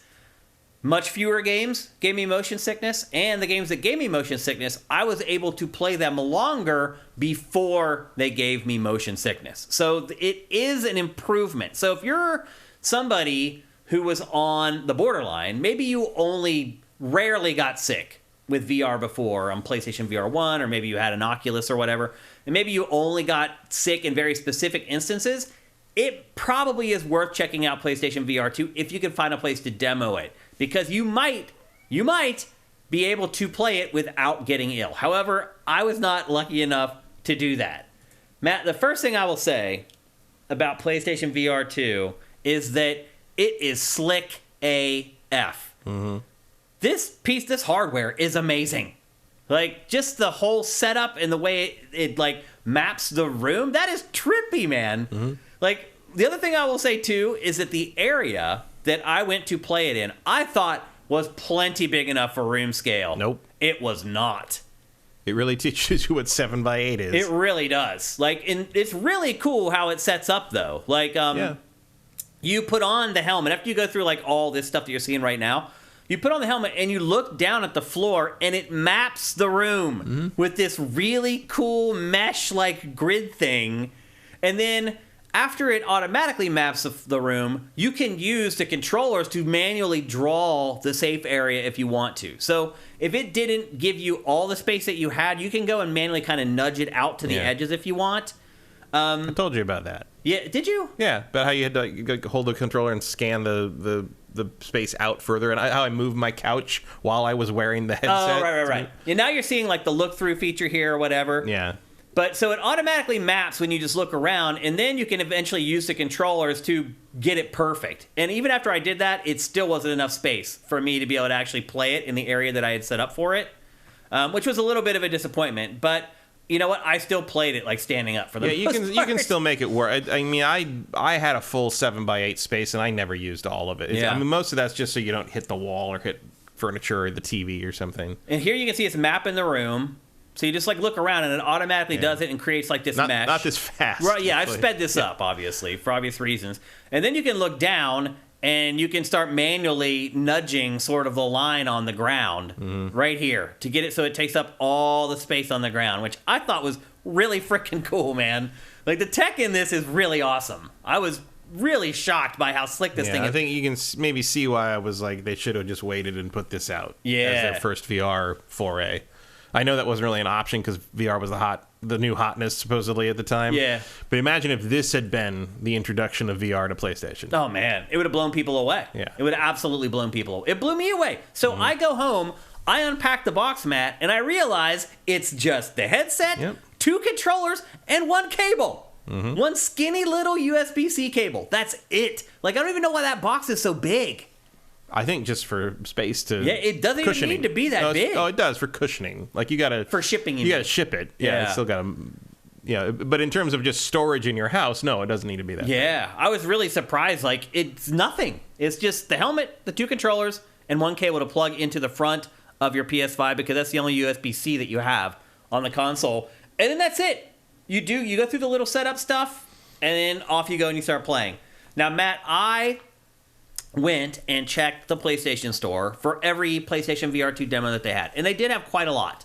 They ended up having, I think, like 8 demos when it's all said and done. So I downloaded all of them and gave every single one of them a go. And I'm going to quickly walk you through each one of them and what it was like for somebody like me who gets sick in the past with VR to play. First one I checked out was a game called Drums Rock. This is basically a music and rhythm game with just drums, where you're air drumming. It was really easy, I thought.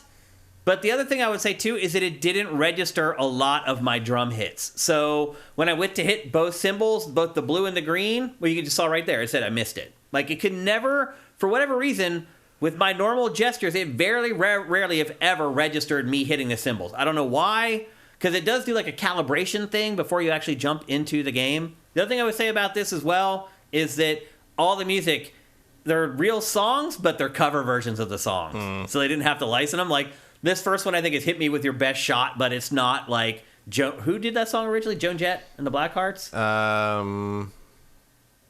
No. No, that's I Love Rock and Roll. Yeah. Anyway, it was not the original version of the song. It was some corny, like, cover version of the song. And that's the way this game is. Generally, this felt like it should have been packed in and been free. And the other thing I would say about Pat Benatar. The other thing I would say about this, too, Matt, is, like, where's the demo disc for this? I don't know. Where is it?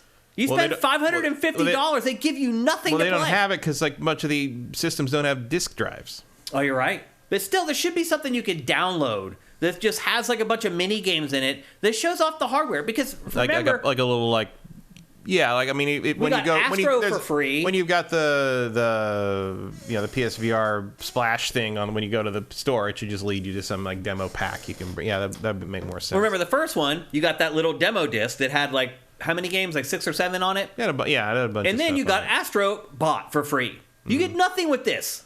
No.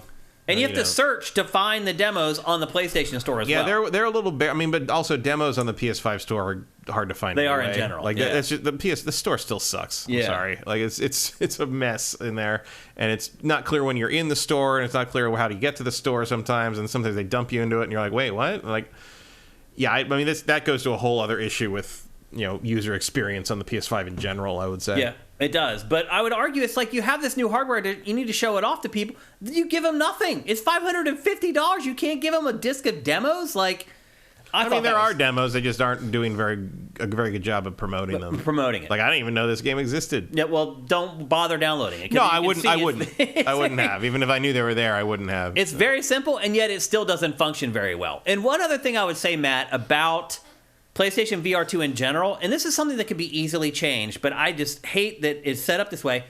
Anything you grab in PlayStation VR2, you have to keep the grip on the controller. Like, so you when you grab it. It depends. There are games that let you toggle that. There are. Star Wars, you can toggle it. It does? Because I did toggle it because having to hold the gun the whole time was annoying. Holding the button in on the grip, it gets tiring after a while. No, there's a toggle. There's a toggle for most of the games that do that. I don't know if Horizon has it, actually. I didn't look. This one, you have to hold the drumstick at all times. If you let it go, the drumstick just flies out of your hand and flies off. That's dumb. Yep. So the other thing I would say, too, though, is I did not get sick playing this. Just sitting in a spot while the notes flow to me, looking around, I'm totally fine. I did not get sick playing this at all. Second game I played is a game called Cosmonious High. Again, there's a demo for this. And this, honestly, was some of the most fun I had playing with PlayStation VR 2. You just go into this room with these goofy characters and all these little objects to fiddle around with, and you just go and have fun. It's like a little playroom. And again, didn't get sick at all. This game tripped me out. It was the first. It seriously did, dude. It's the first PlayStation VR 2 game where I was like, okay, I'm gonna really mess around with like all the different features of it. Like I was like, I want to check out the foveated rendering on this. So I like started looking, as you can see, really closely at objects, and you start looking really closely at and these things are like razor sharp. Like, they feel like they're there. Mm-hmm. Like, even, like, the transparencies and stuff, I would, like, put my hand behind objects that are supposed to be transparent and, like, fiddle around with those. Like, this was the first thing that I played where I was like, oh, okay. Like, this tech is pretty flippin' awesome. And, again, this is a free demo that you can download. It really is just like a little playroom. There's just all this different stuff you can mess with. There's, like, a big pool that you fill up with water. There's different, like, elemental stuff that you interact with in the room. There's simple puzzles in there. This should have been, again, like something that was packed in with it. Some download code that you get. Sneaky says, how does a foot pedal work? There is no foot pedal. I don't know what he's talking about. The drum game. Yeah, there was no foot pedal. There was no bass in it at all. Yeah. I don't know how that's supposed to work, honestly. But they didn't track that at all. So, yeah, in the drum game, there was no foot pedal, which means it's not like Rock Band where you can actually learn how to play the drums with it. But I had fun just fiddling around with this, just spraying the water and watching it spray all around. Everything changes in VR. You ever played Job Simulator? Yes. Yeah, same guys. Oh, shocker. The art style is definitely identical. But I had a good time just fiddling around with this, and this is where I started to understand, like, oh, okay, this is not PlayStation VR 1. There's new functionality here, and now it'll be interesting to see how they make use of it all. So you had to put out fires with your water. Very simple stuff, but very effective. And again, this did not make me sick. Inside this room, you teleport around. One thing I discovered, Matt, because I don't play a lot of VR, is that there seems to be a universal way to move around inside VR games where you hold the right analog stick up, and then the icon appears in the world, and then you move it around to where you want it, and you release it, and then you teleport there. Like, I didn't even know... the Star Wars game it's down, which threw me a lot. Yeah, it's flip back. But that's a mechanic from VR that, because I haven't played a ton of VR, I just didn't know that it was a thing. And now I get it. They seem to have settled on that. Because, I mean, early on, every game did it different. And that seems to be sort of where they've settled. It's now the right analog stick, either up or down, brings up that targeting thing, and you can... Move it around, and then you teleport there. And again, teleporting, generally... way less likely to make you motion sick than moving in real time in 3D space in VR. Yeah, like I don't use the teleporting if I don't have to. I prefer to just move around. But like there's games like Star Wars that you have to use the teleport, which mixing it is weird. I'd rather do one or the other. Yeah. Yeah, there's more and more you're starting to see options for that. One like to pick either one, so that's good. Yep. I had a ton of fun with this, but it didn't last very long. I think it's on a timer. There's only so many things that you can do. Before it basically kicks you out. But I had a ton of fun with this while it lasted, for sure. And then I played Star Wars Tales from the Galaxy's Edge, which we talked about last week, because Matt had played it as well. The scale was... So you're right, you mentioned last week how the guy comes out from behind the bar. You're like, holy crap, that guy's huge. Oh, you were right. I was like, oh my God. He's like... My, aren't you a big fella? He's like 12 feet tall. And then the other dude comes in who's literally like a foot and a half tall. And you have to like look down at him. So the scale in this bar area definitely made an impact. And then eventually, I made my way out into the world, and that's where I started to struggle a little bit, because you can move normally in this when you're out in the world. And moving naturally started to make me a little queasy. It wasn't that bad, but I was like, oh, I feel a little bit off, so I'm going to start using the teleporting. And it's so clearly meant to be moved around in like that. Yeah. Like it's the teleporting doesn't really... It's like you're playing Myst. But then I got to this crate with all the stuff, and I started having fun. It's like... I just started throwing stuff around. The other thing, too... You instinctively know to throw those remotes in the air and make them... Of course, yeah. Hover around and help you. And the other thing, too, is how quickly the headset works, Matt. So you throw the ball up in the air, it very quickly comes back down to earth, and you're tracking it, and the headset follows it. 60, 120 frames a second, no lag. That's why you can juggle. Yeah. This stuff blew my mind. Just fiddling with this stuff for the first time. Getting my blaster, firing it for the first time. Again, picking up a blaster and being trained to hold the trigger down. As soon as I pick it up, it starts firing. Because I had been trained in the prior games, when I grabbed something, I needed to hold it until I was ready to release it and then let it go. So when I was picking up guns in this, as soon as I pick them up, they just start firing because I was holding the trigger, which is funny. Because it's the other button on this to grab things. Yeah. It's interesting. But I fiddled around with this for a while. Stupid gun. Stupid gun. I never really got to the point where I started like going through the actual levels. I couldn't figure out how to start it. I mean, you are in a level here. Yeah, but I mean, I couldn't figure out how to start going through corridors and like fighting against enemies in this. I mean, they're up ahead here.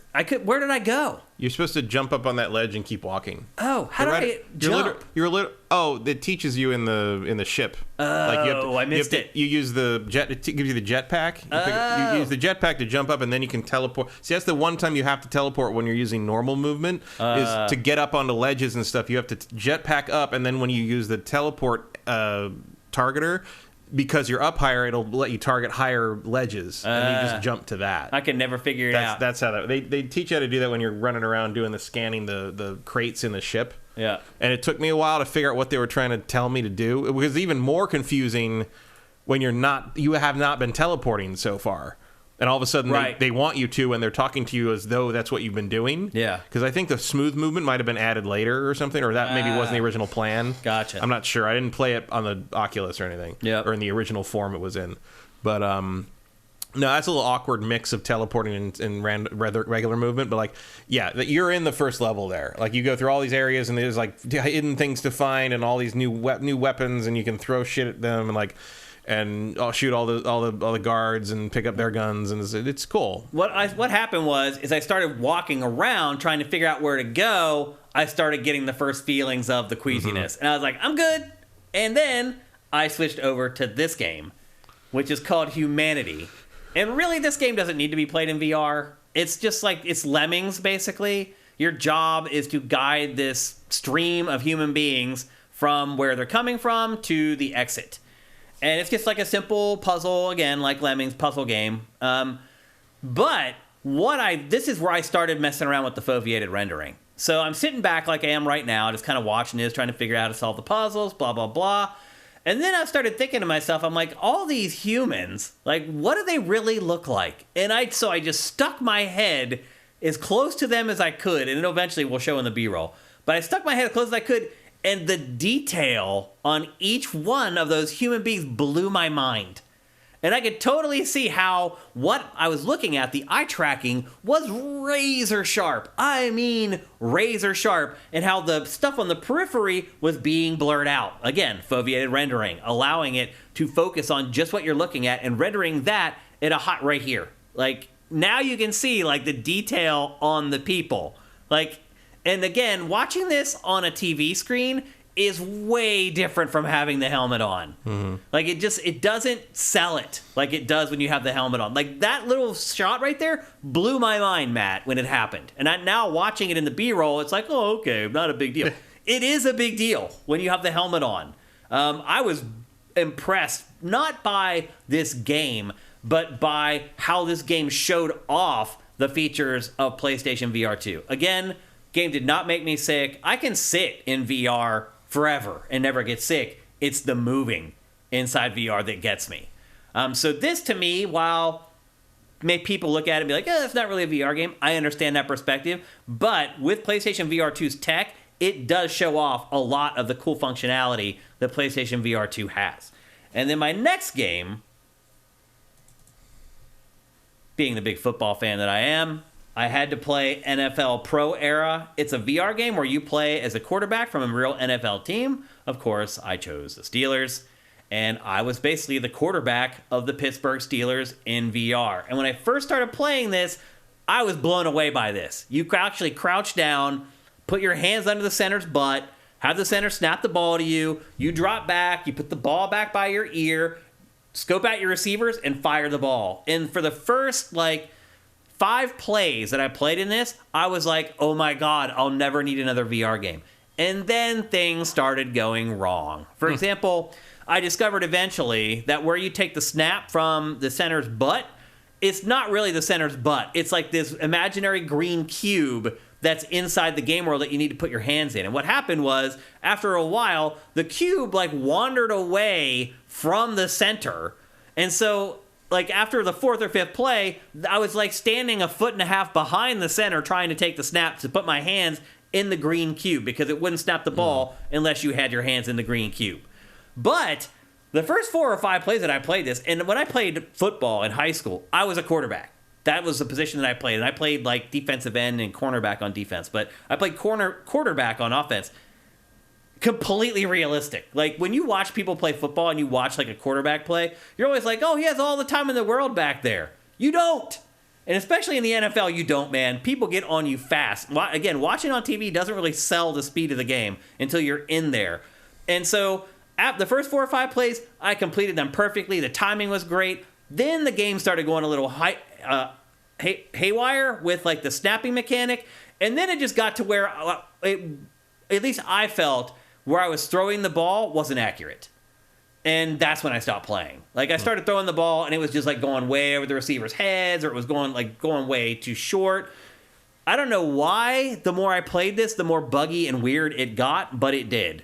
But I'll say this, for the first 15 or 20 minutes that I played this, I was like, hot damn, this is a VR dream for a sports fan. Just having this view and throwing, to the Steelers, it was pretty awesome. I was pretty impressed with this at first, and again, the more I played it, the less I enjoyed it. AJ the Legend Watson says, imagine Aaron Donald full speed headed your way. Exactly.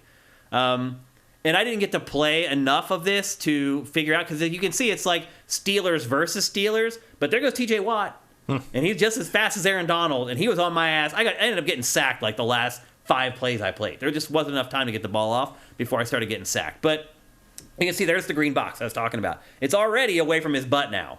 Before, it was under his butt, where you're supposed to take the snap. It's now inched back about 6 inches. Next play, it's another foot back. So I don't know. It seems like it's buggy or broken. That's not a difference between the type of play. It's no. Like, you always need unless it's a shotgun, you always have your hands under the butt of the center when you take a snap. You're never a foot behind the center. That's not how it works. So anyway, I thought this was cool. I also did not get motion sick playing this game at all. I was able to play through it, no problem.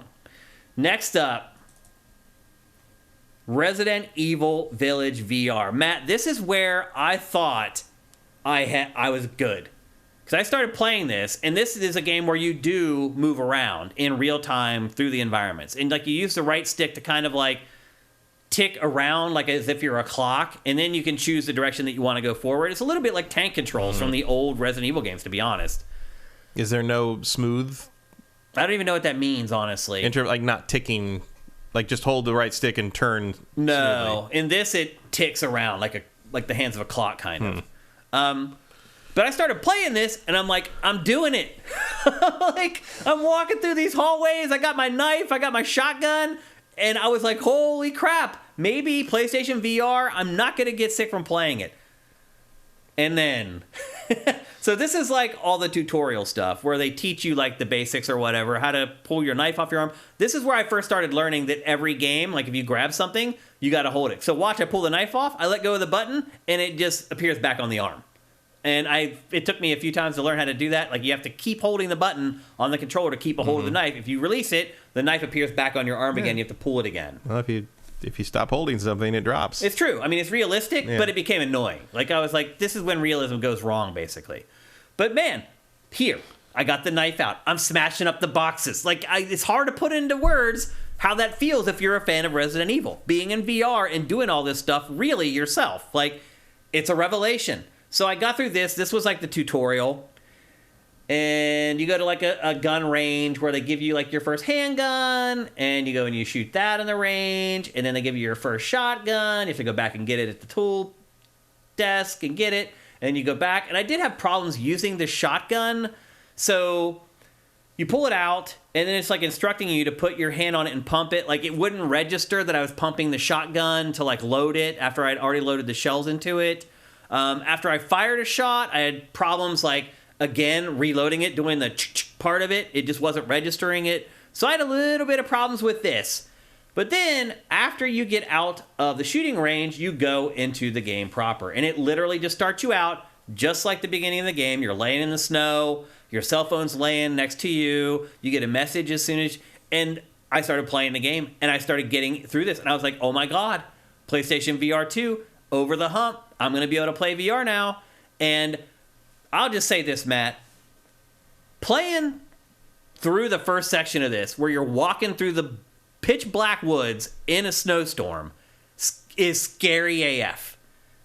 Doing this stuff in VR compared to playing it, just the 2D version of this game, it's an entirely different world. So I'm walking through the woods. I hear like this noise. I look up exactly where I heard it. Because the other thing, too, the 3D audio in PlayStation VR is awesome.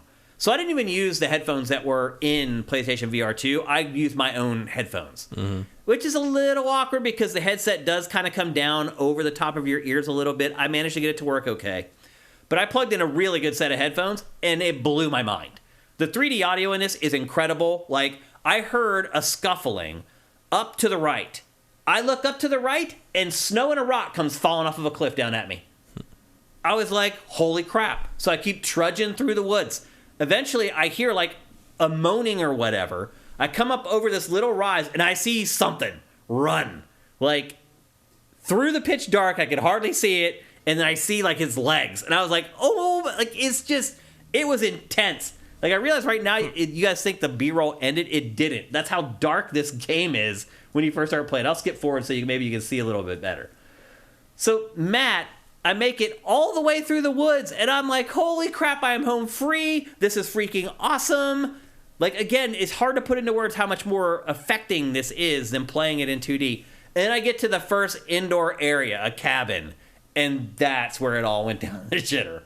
That's where I got my first pang. So what I've noticed is things that I'm not expecting make me sick. So if I step down off of something and it's very abrupt, makes me sick. If I step up on something and it makes me jump up higher than my brain is anticipating, makes me sick. If I go to turn and I turn faster or slower, makes me sick. You see me playing with a dead bird? Makes me sick. So I got inside for the first time, and 5 minutes later, I was done. I was done with PlayStation VR2 because it made me that sick. Did you not play Horizon? So I stopped. It took me 4 hours before I felt good enough. I will say, when inevitably the next VR thing that needs to be addressed pops up and you have to borrow it again, try Dramamine. I will try something like that for sure. Because if you can get through this section okay, and it was just like the novelty of the turning and the like, I think you can get over that hump with some assistance there. I think if because it does seem like the higher fidelity and the smoother motion of the new hardware does help. It did help. So I think with a little bit of medical shielding, I think you might be able to pull that off. I might. I was impressed that I made it this far. And again, I was in the room for a couple minutes before I started getting sick, to be fair. But once I got kind of disoriented in the room and I was trying to figure out the right way out, and I had to really start relying on the locomotion and the looking, that's when I started getting sick. And then I walked through a doorway and it dropped down a little bit and I got disoriented, and then my stomach was like, F you, Shane. And that's when I knew I needed to stop. And so I did. Still, I'll say. So how long did you play total that first? Well, not counting games like this, I played for an hour and a half or 2 hours. Then I played this, and I lasted 15 or 20 minutes, which is still better than it was with PlayStation VR 1, where I would last 10 minutes before I was violently ill. This, I played this demo for 15 minutes, and I could just tell that I need to stop. And so I preemptively stopped before I got really sick, and then a few hours later I had dinner and chilled out for a little bit, went back, and then I played Horizon. And Horizon's mind-blowing. It is undoubtedly the creme de la creme of the launch lineup for PlayStation VR 2. It just is. And what I played at that, I did not... Since they didn't get Half-Life Alyx. Yeah, exactly. I would love to play that, by the way. Yeah, I would be... if they put Half-Life Alyx on here, I would be much less harsh about the $500 I spent on it. Yeah. Or, the other thing that will make me not regret that purchase is if they eventually do jailbreak it for PC. Yeah. Being able to use this on PC, I would be great. Super happy. Yeah. So I did play Horizon Call of the Mountain, and the demo only lets you play, I think, 20 or 25 minutes before it cuts you off. But I got to try pretty much everything. It should give you almost all the basic the tenets of the game. Yeah. So I got to climb, I got to shoot the gun or the bow. I got to mess around with the objects and stuff, which still blows my effing mind.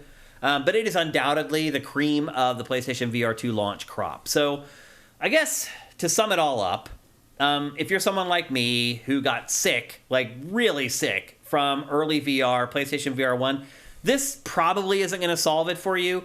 But I do think that if you're someone who it took extremes for you to get ill playing VR, I think this might get you over the hump. I think you'd be able to play this without getting sick at all. And I wouldn't say and I'm not going to say buy it. I'm not going to make a mistake I made on PlayStation VR 1 in telling you guys to buy it. I will say try it. I don't even know if there are demos with COVID and stuff. How do you try it? That stuff's kind of... You got to know a friend who bought one, basically. Yeah, that's tough. Yeah. And I would not recommend buying this without trying it. I just wouldn't. Unless you already know you're good in VR. And if that's the case, and you like VR, I think you probably would want to buy this, man. Because, man, the technology in this for the price is insane. But, the support, I just don't trust it. I get it. There's a non-zero chance a year from now you can get it for, half price. It's true. Clearance or something. Because, who knows. It is impressive, though, man. It is. It's a really good VR experience. I had some moments that literally were my mind. It's just too bad you can't go experience it for $10 for 30 minutes or something somewhere. Yeah, it's a shame that there's no place to go and give it a go because of COVID or whatever. They're not going to let you put on stuff like that anymore after somebody else. We'll see. I mean, if Sony miraculously does come up with near the end of the year, we're seeing stuff in the state of play where here's the VR slate for the first half of 2024 and robust stuff, and here's Half-Life Alyx. My tune on that might change, but for now, this thing's a giant wait and see. It is. But again, there was just some moment. There's no replicating VR, man. It just changes things. It just sucks you into whatever world is there. Yeah, I mean, again, it's if you can spend the $600 plus tax, if you can spend the $600 and never think about it again, you'll have some good stuff in it. You'll have some fun. Yeah. your biggest concern is going to be like, where am I going to put the fucking thing? You know? It's never going to be a daily driver. No, not at all. But that's the other nice thing about this, though, is there's... But it's another fun thing to pull out. But like, I have told all my friends that oh, you got that? I'm like, yeah, I got it. Like, and they're like, oh, I'm like, everyone, come try it. Like, I believe every person who comes over and tries this thing gonna make me feel better about buying it. Like, the more it gets used. Yeah, I mean, I'll just say this: like, I was pleasantly surprised by PlayStation VR2. It was better than I thought it was going to be. I really wish... I probably would buy it if it didn't make me sick. Yeah, I would also be less harsh on it if the PSVR 1 games worked on it. Right. Which, again, some of those I wouldn't be so concerned about the lack of Astro Bot. Right. Because you could play the old one. Yeah. Or your old favorite. It's weird to me that it's weird to me that, like, Robinson the Journey doesn't even work on PS5. That's insane. Like, why? What happened? I'm very thankful that I had Matt to loan it to me, honestly. Like, I did really enjoy the time I spent with it before I played Village. If you can handle VR without getting sick, Village is going to blow your mind. That's because I just started, like, fast-forwarding through the game. In my mind. And I was like, oh, my God. Like, some of the moments in that game are going to be so intense. Yeah, like, one of the big jumps for this is, like, and probably specific to this more because it's a console and not just, like, the Oculus or whatever. Yeah. Or the Quest or the Meta, whatever the hell we're supposed to call it now. Yeah. Who cares? He shut the metaverse down this week. It's over. I don't care anymore. Is, like, playing something like Resident Evil Village or Horizon or Gran Turismo is like, you are not getting a weird filtered version of the game in that headset anymore. You are pretty much seeing what you see on the TV. It's true. There is screen dooring, though. There is some. I was able to pick up on it pretty easily. But it's way, way better. Oh, yeah. Like, it's like this grain almost. It's over the screen instead of literally like a grid. It's more of a background thing. Right. It's almost like it's more like it's like if you look closely at a theater screen, you can see that it's being projected on this screen. Right. Yeah, that's a good way to put it. Whereas before it was like there's something between me and the what game. I'm seeing. Yeah, that's the difference. Yeah. It's not a screen door. It's almost like a very faint filter over everything. And you see it in, like, Horizon. I don't know if you saw it in Horizon. Flat colors, like that goofy game I played. That's where you really noticed it. Or like Horizon. I don't know if it let you get it far enough to talk to people. Like, out of the boat, like like Aloy and everybody. Mm-hmm. You can kind of see, like, they're a little blurrier than they should be at, like, 6 feet away. Yeah. Kind of thing. Like, there's a little haze around them. I do wonder if that's part of the foveated rendering stuff. I think that's some of that, but also it doesn't. There's something there that's not quite right. And it's gone when you look right at somebody, so it probably is the foveated rendering. But, like, there's something about the way a group of people looks that's not what a group of people looks like in terms of focus. Right. Yeah. The eye tracking in this is so damn good. It's very good. I can't believe there's not a game that's just eye track shooter. Yeah. Literally, a competitive shooter where you just look. You know what? You can look fast. I mean, I know this is dumb, but you'd have to sell for like $1 or something. I want to play Space Harrier. Like a weird VR version of Space Harrier Afterburner, where it's all aimed with my eyes, or Missile Command or something. Give me trackball games with my eyes. That would be a thing. Give me Call of Duty where you aim with your eyes. Mm-hmm. Like, seriously, I do think the bow in Horizon is so accurate because they are looking where you're looking. Oh, I think the guns in Village, same deal. Yeah, I think they're using that to help aim properly. I agree. Because I am miraculously way more accurate in the PSVR 2 games than I normally am in other VR shooters. games. Yeah. So I had a lot of fun with it, though. And I'm guessing most people will if they don't get sick. Even I, who got deathly ill from PlayStation VR 1, I still managed to have a lot of fun with this before it became too much for me. So, Sneaky asks, how would you feel, let's say, if you did spend $600 on it? I would regret it because I can't play the best games without getting sick. So, I mean, all these other games that I just showed you guys and talked about, they're diversions. Like, they're fun for, like, 40 toys. minutes. Like, they're toys to fiddle around with. Mm-hmm. Like, I want to be able to play real games in VR and go into real worlds. You can play real games with this. You can. That's the thing. Yeah. It's like I would definitely go through. I can. I mean, I don't actually like Resident Evil Village that much, but I could see myself going through, like, if they did a VR version of Resident Evil 4 Remake. Yeah. I could see myself playing through that whole thing in VR. Yeah. For sure. Yeah. Again, like, when I was in these worlds, I was, like, sticking my face right up against objects, and it's like they're solid. It's like they're there. Like, the edges are just razor sharp. I mean, that's probably because Horizon's the first thing I play, but playing with the little objects in that first little camp you come across is like, oh yeah, wow. You're like, oh, okay, and I'll open things. That's cool. I can pick this thing up and put that in there. I'd be like, oh, it broke. Oh, I can do that. Like, it was like this. I can play the tambourine, and it plays like a real tambourine. It was this constant, I can throw it up and catch it. Can I throw two things up? I can juggle things. It was like, I spent like 10 minutes in that freaking camp just like messing with everything, and it's brilliant that that's there because it teaches you all these various things. I did notice that I clang the controllers a good bit. Yeah.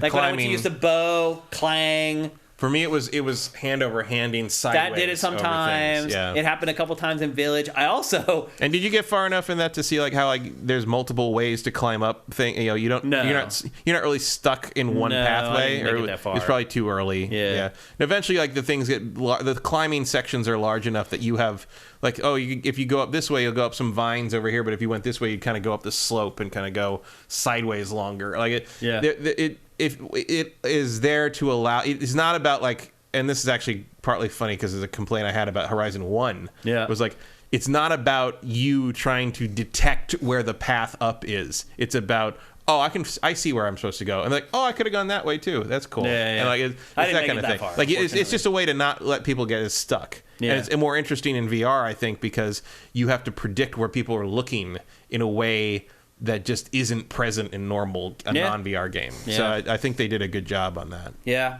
And then and then like when I was stabbing the boxes, I like punched my door. It's pretty crazy how when you start, and again, I haven't really. Every once in a while, you take that headset off. You're like, I'm here. I can't believe where I was. That's what I'm gonna say. Yeah. Like you play it for like 20 minutes, and then you hit the button, and you're like, holy crap! I'm like, the door is like right up against my face. It's crazy. Like, I was always wondering. I mean, this isn't as much of a deal, but like when I lived with Elisa, I was always like. I was like, I was always worried that one day I was going to take the headset and she'd be right there. Yeah, because you never know. Like, I would never, ever know. Literally, you are in another world. You have no idea what you're doing with your physical body back in the real world. Again, you never know when your wife is in the other room looking at and she's like, my wife left. I came out of my long VR session and she was gone. She had sent me a text message like, I'm going to Costco. You're being in there and being a weirdo. So anyway, I did have fun with it. $600 of fun. If I could only do it in 15-minute bursts, probably not going to work for me, unfortunately. Any other questions here? Swan, I didn't get ill. My eyes just got tired after a few hours, so I had to pace myself with PlayStation VR 1. I didn't really find eye fatigue to be an issue for me. No, I didn't. I put my contacts in just for this, and sometimes my contacts will start to get tired. I had my contacts in for like 12 hours that day and did not have any eye strain problems at all. In fact, I could have gone longer, but I had other stuff to do that night. Yeah. Minority Game, should I get it? I've never tried VR.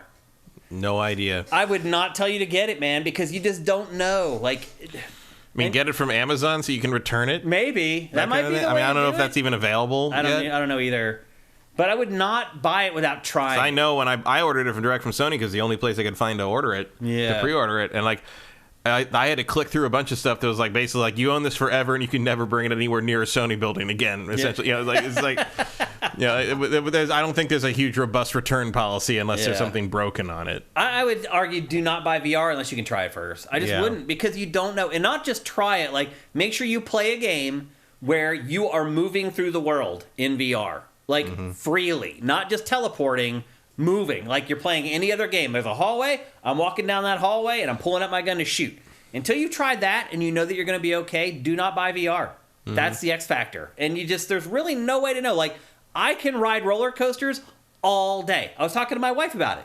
She's like, I can't believe, because I was pissed, man. I walked out, I'm like, motherfucker, I can't do VR, man. Like, what the hell? I've waited my whole life for this. Great piece of kit here. I still can't do it. She's like, I don't understand. She's like, the last time you and I went to Six Flags, she's like, you rode roller coasters all day. But the motion on your body is matching what your brain is seeing through your eyes. That's she's like, difference. I couldn't keep up with you. She's like, within 2 hours, I was sick. And she can like read and type in a car and not get car sick. And I go to an amusement park with her. Within 2 hours, she's done. And I'm like, I'm raring to go. Like, I'll ride all damn day. And so knowing whether you're already prone to motion sickness or not does not determine whether you can play VR either. It's a different thing. It is. Part of it's because in general our brains do not have context for what happens in VR. Yeah. And like I said, I do not get sick in VR. I don't get sick from anything really. Yeah. But like the closest I got was in Gran Turismo when I started to get a little sick. Something would happen that in a car would throw my body one way or the other, and it didn't happen. And my brain was like, I could feel it get vertigo from like, wait, why didn't we feel the G-force on that? Yeah. It was the expectation of that. And apparently my brain doesn't have that problem when it's just walking around in VR. But when it's such a familiar set, and that's also, I played driving games before in VR, never had. I've only had that sensation in Gran Turismo 7. Mm-hmm. And I think it's because it's so convincing. Yeah. Like, it's so convincing. I am literally sitting in my car, in my literal car, and, like, that was one of the big sensations of, like, oh, I'm driving my car. And my brain lost its mind a little bit. Yeah. For, like, a couple of those turns, it was like, why didn't we feel that turn? First thing that happened the other to me, thing about, did you play GT7? I did, yeah. One of the things that I was thinking about, why was I better at that than I know? One of the things is that subtle bit of how I can kind of turn my head and see the curve coming up in a way you couldn't without like some kind of device. Makes a difference. Like the fact that the anticipation of what's coming up by being able to look out the window that way, and you don't think about because you've been driving for 30 years. Yeah. But like the fact that all of a sudden you can do that in a way you can't do it in a normal video game, like that's a huge difference. I could see that. Like the ability to see past that A-frame bar. Like just sort of with a quick little look. Yeah. Like I never need to look at that mini map. Yeah. Because I can see what the track is doing up ahead. You know it's coming. Like that's a big difference. And it's also amazing to me how quickly you adjust to being able to do that. Mm-hmm. How quickly it becomes second nature to just do that. You're just being yourself is what you do when you drive. But it's so convincing. Like GT7 is really the most impressive thing. All the stuff with in terms of showing the hardware off, in terms of like what it can do when the controllers can do, like Horizon's object stuff is probably the most impressive. Mm-hmm. But in terms of like just taking me and saying like, hey, changing how you play, or this thing about like, hey, here's how you see this game you've played for 10 hours completely differently, or here's simulating this thing you do all the time in real life, but I'm gonna trick you into thinking you're doing it like for brief seconds. Yeah, like nothing's been able to do that on the level of that GT7 thing. I enjoyed it, but it did start to make me sick. The first thing that happens to me when I'm starting to get sick from VR, the back of my neck starts to sweat. Bizarre. As soon as that happens, I'm like, here we go. And that's when I'm like, I know now. When that happens, time to shut it off. No, I don't. For me, it didn't make me emotional. I didn't let my head do it, obviously, but it made my head want to go whoa, like that. That's how it feels. Like if I drop down, whoa, it's just like this wave of and a couple of times, disorientation. It wasn't that the same thing, but a couple of times I got so into the climbing that I almost fell backwards because I just was looking up too hard. Yep. So anyway, I would not recommend buying it unless you can give it a go first. But I'll say this overall, I was impressed with the technology, and I think probably it's the best VR helmet on the market. So for that price, nothing close. Yeah, in terms of what you get and all that, and the controllers work really well. Yeah, good stuff. Yeah, I can't argue with the price. Yeah, you get what you pay for. Get, man, for what you pay. It's just.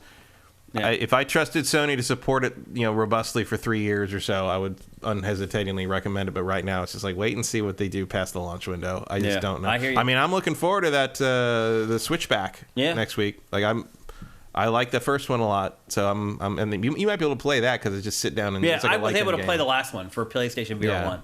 So yep, there you go. That's PlayStation VR 2. Now you know what both Matt and I think about it. Next up. A game is starting to... If anybody wants a PSVR 1, by the way. Yeah, I'll give you for $10. Otherwise, it's going to the dumpster. Literally, it may go... What am I going to do with it? Take it to Gameplay or take it to give it to somebody or get like $10 credit for something. Maybe. Yeah, who knows? Whatever they're paying for PSVR 1 these days. Who knows? Yep. Next, we're going to talk about a game that is starting to bring me over to its side. It was also, we mentioned earlier in the show, how there were games that have been in development for a really long time. And this one was right up against the record for the longest development cycle ever. And that is Dead Island 2. For a long time, we just thought it was never coming at all. It's now been revived. It was canceled for a while. It was canceled for a long time. Yeah. You worked on something for it years ago. Years and years ago. saw a very early version of it that was not a game, frankly, but like didn't tell you anything about what was really going to go on with it. Yep. Well, now the game is coming and it's almost done. Yeah, so at best I can confirm that it did in fact exist at the time. Like they were trying to make it. It was not vaporware in that regard. Yeah. They restarted it in 2019 and now it's just been on a normal development cycle. And now it is about to come out on April 21st. This game is going to cost $70, by the way. And that is Dead Island 2. And this week, they are finally starting to blow out the game. And the more I see of the game, the more I like the game. And so I wanted to talk about it on today's episode because they gave us a nice 15-minute chunk of gameplay that basically walks you through all the mechanics in the game. And there are plenty. I was pleasantly surprised by how deep the combat is. This demo is set in Bel Air. It's a few hours into the game. Now, don't forget, in this game, you're infected. It's kind of like The Last of Us. You're somehow immune to the zombie virus, so you're kind of like Ellie. You're taking the drug that holds it off. Is that what it is? In that trailer, like he took something at the beginning of the day and like looked in his eye. That's right. Yeah, that's a good point. So you're right. There are some kind of drugs that like hold it off. I was gonna say Zombrex, but that's Dead Rising. Yeah. I think I have a pill bottle of Zombrex. Yeah, the second one I think came with like a little like a box of it. Yep. So anyway, you do have the zombie virus, and in a minute I'll explain why that matters because it does give you actual powers. In this demo, you're trying to reach the Beverly Hills extraction zone, where you can meet with doctors who are trying to stop the outbreak. Again, this is very much like The Last of Us, almost shamelessly like The Last of Us. You could choose to play from 6 different characters. This one... it's also pretty much 28 days later. Yep, it's there. It is interesting how they've failed to really come up with new ideas for zombie plots. It's been the same since like the 70s, really. In this demo, you're playing as a character named Danny. It's a female. But each character has a set of starting attributes that affect how you'll play, but there's also a skill system that allows you to mold each character to how you actually like to play. What you're seeing right now is the brand new dismemberment tech they call the Flesh system. And honestly, Matt, I think this is the goriest video game I've ever seen. I'm impressed by the layers of anatomy. Yes. In this, like through the muscles and the layers of fat and the shoulder blade. I guess all of it. It reminds me of Wolverine Origins. Yeah, that caught me off guard too with the gore and the violence. Yeah, so the gore in this, like they spent a lot of time on it, and it pays off. What you can't hear is that she's talking to someone right there in that intercom. There are other humans out in the world, a lot of them. It's not just like the whole world is overrun by zombies. There's lots of humans who are trying to figure out how to survive in this. A guy speaks to you through that speaker and is like trying to get you to help him, and that's how you take side quests throughout the game. The location damage allows you to target individual weaknesses of each enemy.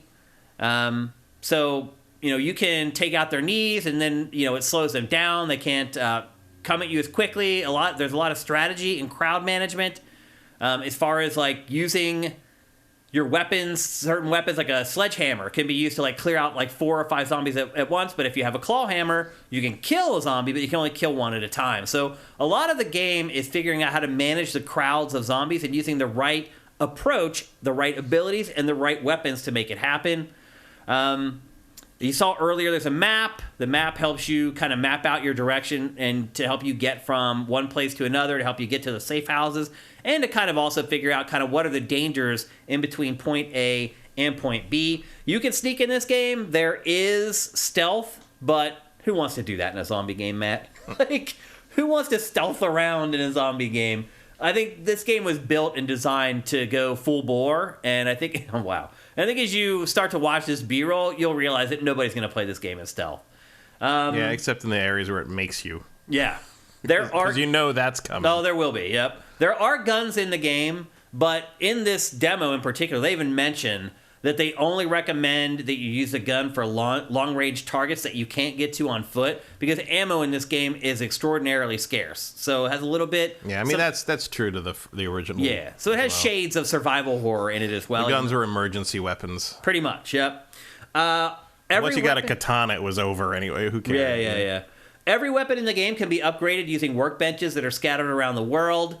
You use DIY mods to create all kinds of crazy possibilities. And in this game, there's elemental buffs. You saw like some of the traps earlier where they were trapping them on like electricity and stuff like that. That carries over to the weapons as well. You can assign them buffs for fire, for electricity, and a bunch of other elements. So you can really get creative with how you create your own weapons in the game and then go out and experiment with them. And that's fun. That's fun in any game, regardless of whether it's a zombie game or not. It's not an open world game, but there are multiple paths that you can take to get to each location. Again, the map comes in handy in figuring that out, but also that's kind of how the first game was as well. It kind of felt open world, but it was it was discrete chunks. Yeah, and this designed pretty much the same exact way. There's NPCs out in the open world. There's NPCs to meet. There are on-the-fly challenges that just pop up. There are stashes that you can uncover. If you look around, you can find side missions. Like eventually this B-roll shows off. You go to this house, and there's an old geriatric rock star who wants you to clear his garage of zombies. And that's where they start showing off like this. Here's some weapons that they have imbued with elemental abilities, like these claws that have electricity. So not only are they a weapon that will slice up the zombies, they will also electrocute them. And you can use that to crowd control because it will stun the other zombies nearby the zombie that you hit with the claws. There are dozens of zombie types in the game. Each archetype presents a new set of challenges that can be toppled with the help of curveballs. The curveballs are items that you can use, and often they're just like kind of a curveball is just a replacement for a grenade. But there are these grenades that you use that have special abilities. There's one that they show off called the meatball. So it's a ball of meat that attracts the zombies, and then once the zombies get near it, it explodes. There's tons of iconic LA locations to discover and explore. There are earthquakes and wildfires have contributed to the city's destruction. So there's huge like gaps in the ground where earthquakes have ripped it open. There's houses that have been torn down because of the earthquakes and other anomalies. So the city is under siege not just by the zombies, but also by the elements and the natural parts of living in California, which I thought was pretty clever. Skills are handled with skill cards. You saw it right at the beginning of the B-roll. They pull up the hand of the cards. There's 3 different categories that you can choose for the skill cards. You can also have a powerful finisher equipped, which is also a card, along with 2 buffs at a time. And those are called innate skills. Those can be chosen from 3 different categories. You can even combine cards to create your own specific effects, which could be fun to experiment with. For example, you can build a heavy character that is slow to attack but doles out big damage, and then uses area effect skills to keep the close zombies at bay until you can make a little more distance and get away and get ready for your next attack. There's also tons of dangers out in the environments, like exploding gas canisters. There's batteries that you need to use to power stuff up. There's gas leaks out in the world. You can chain all those environmental things together to create environmental combos, which is pretty cool. And I think they're going to show that off right here. The batteries also obviously are used to actually put into things instead, not just for combat. You actually put them into things to turn on gates and other things like that. Don't forget, you're an infected. The final combat element is called corrupted DNA. And since you are infected, you can basically initiate these corrupted DNA attacks. They call it Fury Mode, where you basically become a super zombie for a short amount of time. And then in this game, it's very rare where game developers actually promote the fact that they have monster closets in their game. But in this, they proudly talk about how there are monster closets, because once the zombies come out of the monster closets, there's valuable inventory in those monster closets they come out of. So at least in this case, there are monster closets, but there's a functional part to them that actually plays a part inside the game.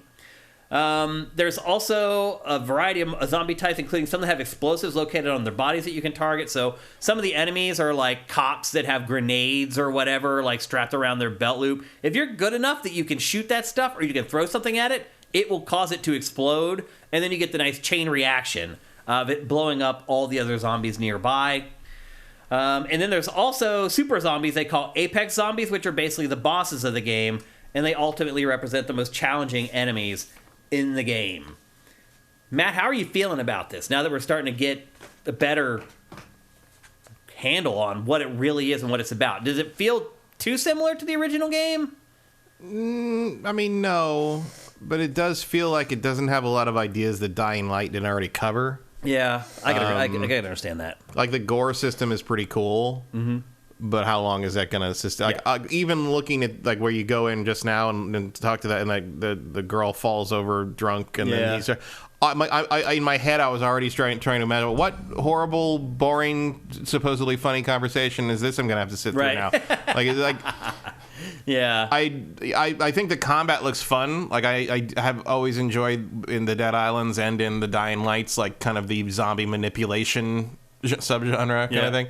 Of like, what can I make these guys do, or how can I kill as many, and the traps and stuff. That's cool. I mean, this game has that in spades. Yeah, and sure. it's appealing in the sense that it's in LA. It's fun to see. It's fun when any game takes place in a place I don't know. Like, in terms of like, I'm looking at it, I'm just like, I wonder how long I'll play this before I just sort of drift away to something else. It's also interesting to me that they are not emphasizing the multiplayer as much, because that was certainly half the point of Dead Island 1. It was like if you weren't playing 4-player multiplayer, you were probably kind of but that was more in an era where Left 4 Dead was a stronger force. I don't know, like, it looks, I'm guessing they do a separate video that just shows off co-op. Yeah, I don't know, like, it looks cool, but like you said, there's not really a whole lot new under the sun in the zombie world. It looks better than I thought it was going to look, especially after all this time. Yeah, it is kind of cool to see one of these, like, with a lot of color and, like, like, it's, it has that saturated look that the original Dead Island also had. Yep. Because part of the interesting part of Dead Island 1 was it was set on that tropical island, and that wasn't really a zombie setting that you've really seen much before. At least this doesn't take place in a mall, right? Or in an old mansion. Or I mean, I do like you can really fuck these guys up. Like, the whole game is set up for you to have fun doing that. Yeah, and that's what to me makes it more different than anything else. You're right, the setting is different as well, but the moment to moment stuff, it's like it's encouraging you to get creative with how you kill the zombies. Yeah, and that's fun. I think it's fun. So I don't know. Like, I kind of don't know until, like, maybe I get my hands on it. Maybe, but like, definitely gory AF. Yeah, I mean, I don't have any like strict, any complaints about really what they're doing. It's just more like, I don't know how much more life I got in the zombie. Here's thing. Fury. Here's the Fury mode where you are basically taking over zombie abilities. I also think that's weird. For some reason, I don't like the you're already infected thing that some of these games do. I didn't like that. Because you're right. Part of the tension of zombie stuff is trying to not become infected.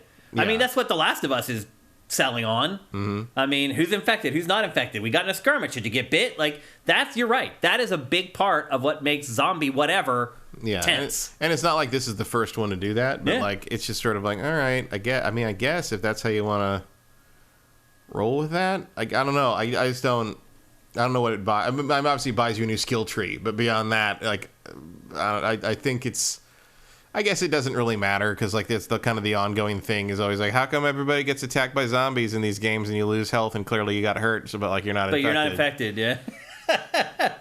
I guess it goes either way. Whatever. Yeah. Eric Cartmenis says, I spent a lot of time on the first one, didn't like Riptide, which was... Riptide was not it was not great. And he says, but I'm definitely waiting on a sale for this. Okay. I can understand that, I guess. I mean, that's again, fair. this is going to be $70, so... Yeah, that's a little bit of a tough sell. Like, here you're seeing now all the boss, like the Apex zombies, the bosses that you're going to fight throughout the game.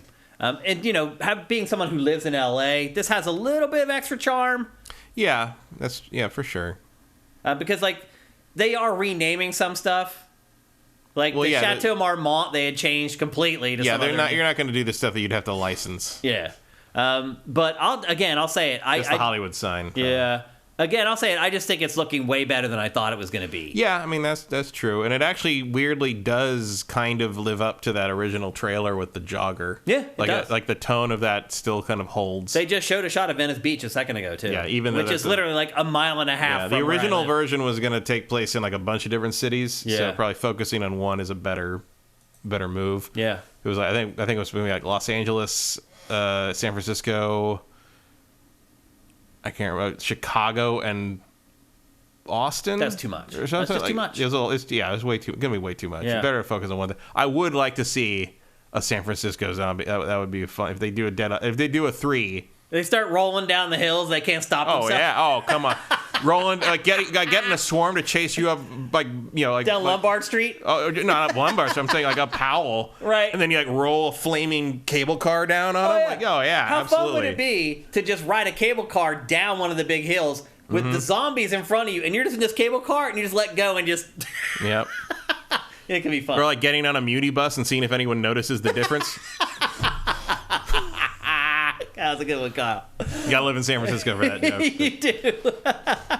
Getting on Muni is like taking your life in your hands. It's like you never know what the hell you're gonna see. There have been zombies on Muni for at least 25 just years. no one cares. No one. Heroin zombies, though. So anyway, that's Dead Island 2. Again, it is coming on April 21st. They couldn't hit 420. I don't know why. Well, distribution is distribution. I guess. Things come out on Wednesday or Friday, and that's pretty much how we work. Yep. So it's coming out on April 21st, so only about 6 weeks to wait. Yeah, unfortunately, it's kind of up against Fallen Order there. Yeah. Or certainly two different Jedi games. Survivor, yeah. Although both have dismemberment. They do, yeah, that's a good point. Probably a little more graphic in this one. Yeah.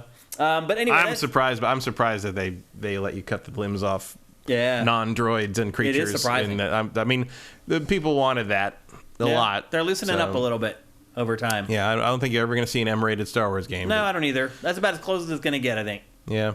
Yep. Well, the good news is lightsabers cauterize the wound. Right. There you So go. you don't have to worry about blood. Except in the first movie. Right, yeah, which... When Ben cuts Ponda Baba's arm off, the insert shot is a bloody arm. Yeah. That doesn't look anything like his arm. Right, yeah. Those were the days. But, yep. So anyway, Dead Island 2 is actually coming to everything. Well, not Switch, but it's coming to PS4 and PS5, Xbox One, and Xbox Series. And again, it launches the April 21st for $70. All right, let's move on to a game Matt has been playing this week. And I did not have time to play this at all, unfortunately. I would like to, and maybe this week I'll try to get some time on the game. And that is Like a Dragon, Ishin. Mm-hmm. One of the first games to be released after the Yakuza name went away. Mm-hmm. And now that the Yakuza name went away, the Yakuza franchise has changed pretty drastically to a turn-based RPG. But this goes back to the old style of Yakuza game, which is... Yeah, this is because this is a remake of an older game. Yep. From 2014, is that right? Yeah. It's actually the second Samurai Yakuza spin-off. Kenzan was the first one. Oh. And then this is the second one. So Kenzan's never come here and probably never will in any form. This is this kind of the pseudo-sequel to that that takes place in the I think it's the mid to late 1800s. Like there's the West is starting to encroach on Japan. Guns are in Japan. Yeah, people have guns in this, which is weird. So so Bakumatsu era, because basically the arrival of guns was sort of the end of the samurai. I wonder why. Yeah, amazingly. So this is partly about that era of where the entire like kind of hierarchy of Japanese society changed because of the encroaching Western influence and the introduction of gunpowder. Yep. After many centuries of isolation. And the connection to Yakuza, people are like, oh, well, why is it Yakuza? So the connection to the Yakuza games is these are historical soap operas, basically. I mean, they're based, the root of the root of the Yakuza games is in sort of those battles without honor and humanity style Yakuza movies. These are Chambara soap operas on TV, like basically dramas on TV. It's even organized into episodes where and each episode does kind of have a little like tune in next week cliffhanger at the end. And then when the new next episode chapter starts, like you get a previously on Like a Dragon Ishin kind of thing. Yeah. Like it's very structured like a TV show. To its strength. That's but all the major characters are played by characters from the Yakuza games. So like the main character is Kiryu, but he is not Kiryu. He is another historical person with a different name, but he just looks and acts very much like Kiryu. So every character from the original Yakuza games is in this game. Playing a character that's very similar to their Yakuza character, but is not that character. But it's not actually them, yeah. And it's that weird classic Yakuza mix of like a very serious, straight-laced, melodramatic story with now he's going to fan dance and fight a bear. and then he's going. Yeah, it's very weird. It's bizarre. And you run into weird things where, like, the side missions, the sub stories are all. One of the sub stories is just to listen to this old woman who won't stop talking, and no one will come hang around her because she's so boring. So you have to listen to like these really long stories she tells, and at the end she quizzes you on them to make sure you were paying attention. And it's like it's stuff like that. Yeah, or like lots of mini games. There's tons of mini games. There's a thing with there's shogi again. There's mahjong, real shogi. Like, you better know how to play mahjong if you're gonna play. And like there's a whole tournament for all that stuff. There's dancing, there's karaoke in a weird way. There's all these like various training things. There's a management sim, because you end up. The premise is that your character Ryoma comes back from like a year of training with a samurai school in Edo, which is like the capital. You come back to your old little village city of I think it's Tosa is the name of it. And you come back and you go meet up with your sworn, but you're an orphan basically who like was raised by like this wolves. No, you were raised by this. It's very similar to the Yakuza premise, where like you and your sworn brother, not your biological brother, but you grew up together, came up together in the system together, and then you were adopted by what was this? In the Yakuza games, you're adopted by like a Yakuza bigwig, and in this, you're adopted by a guy who's basically working for what I guess would be called the shogunate in the West. Mm-hmm. And when you get back to town, you find out that basically your adopted father is integral, because he's like a big mucking. He is the guy who supervises the town for the local show, and the shogunate is basically portrayed as like a bunch of thugs, mm-hmm. like a bunch of like abusive police officers called the Shinsengumi and all this stuff. And you and your brother is basically heading up under the supervision of your adopted father. I think it's called like the Tosa Loyalists. So basically, it's a group of people that thinks the emperor should be brought back and reinstated, and they're gonna try and overthrow the existing system because they believe the existing system is going to, the Bakufuku is going to deliver Japan to the West. Okay. And they need the emperor to come in and create a strong Japan, basically. As I've said before, these games are very conservative. Yeah.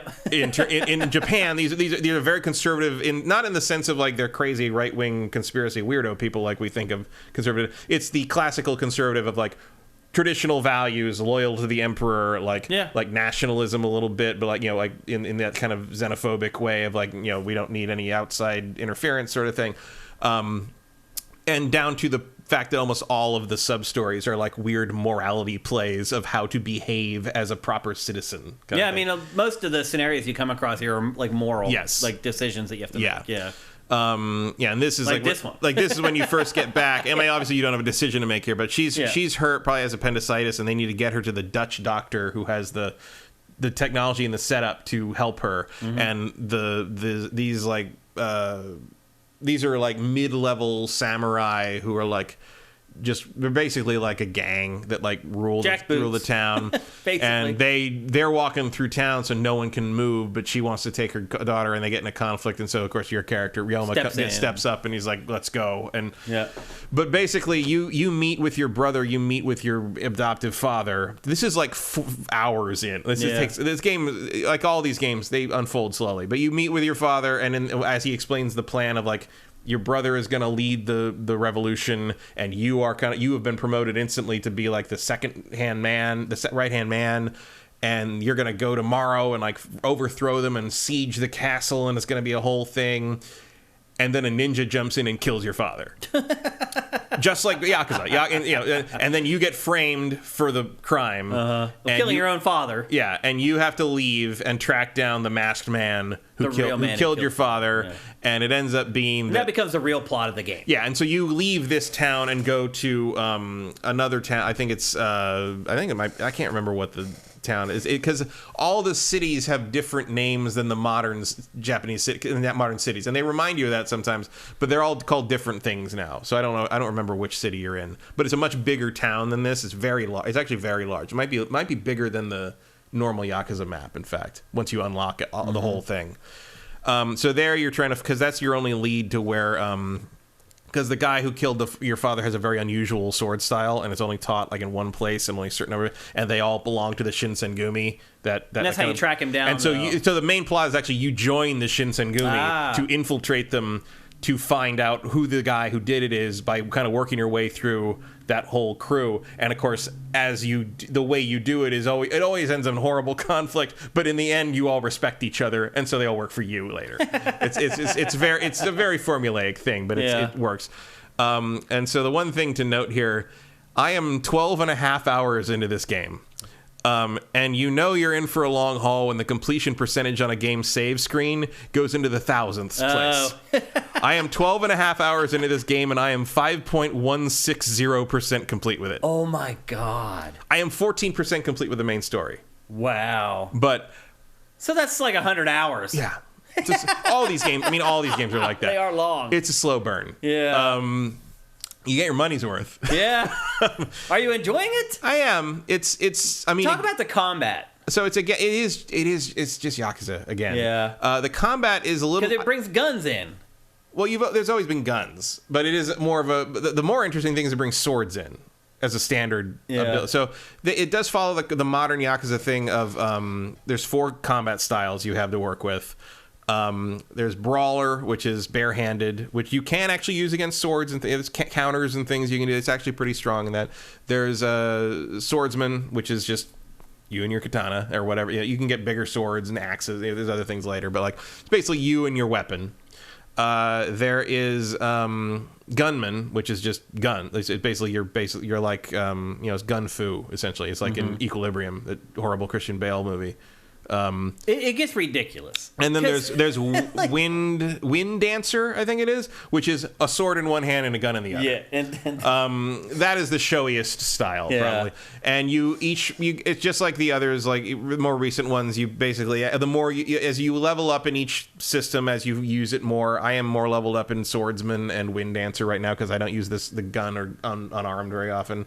And you earn. So it's interesting. You earn. Training spheres as you get kind of as you use and are successful at battles and stuff, but then as you level up the skill the schools, you get training spheres for those specific schools. And the way it works is the training spheres are like gray, and they can be used for any skill in any school.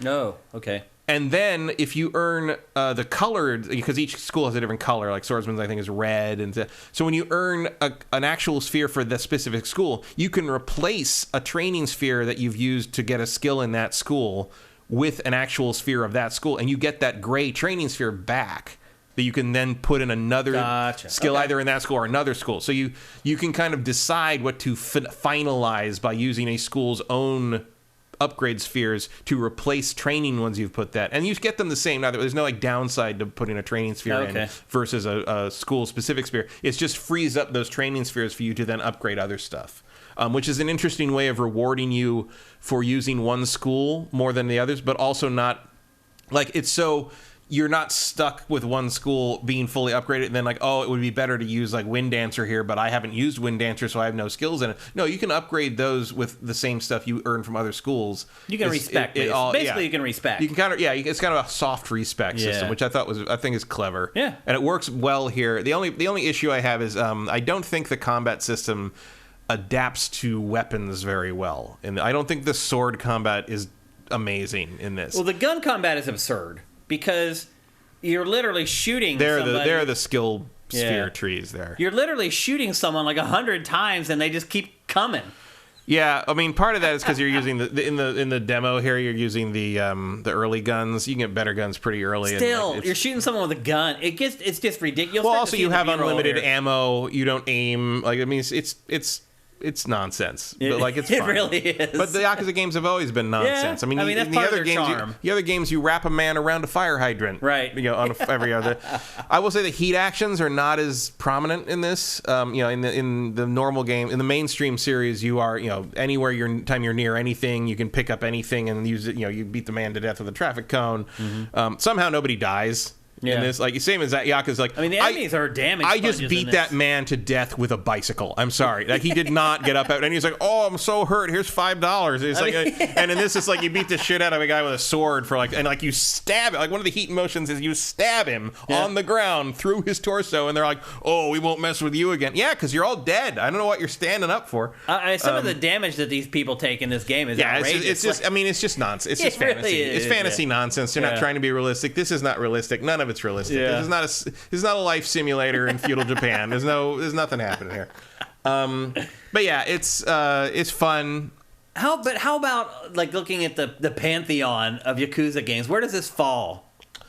I mean, that's kind of hard to say for me because I've only dabbled in the last several because they're so big and so long. Yeah. It's like, I would say this is mid-range, maybe a little. I mean, I haven't gotten far enough in to see how far it goes, but like, it's a little refreshing to be in a different setting. The samurai stuff is cool. Like, I mean, they're not making new action adventures like this anymore. No, not really. So. And it is like, it's always funny to me that like these games, despite how wacky the side stuff is, the main stories are very political and very, like usually in the main series, it's usually like a land grab deal. Yeah, it's just some kind of like real estate, shady real estate stuff. Yeah, it always ends up going places here. Like, most video games do not traffic in these topics. And this one, one does play up the melodrama even more. I would say, like, there's like big dramatic confrontation because your brother remains the head of that kind of league that he was, but then buddies up to the shogunate guys because he thinks that's the best way to work within the system, and Ryoma does not agree with that, and so there's a whole falling out there,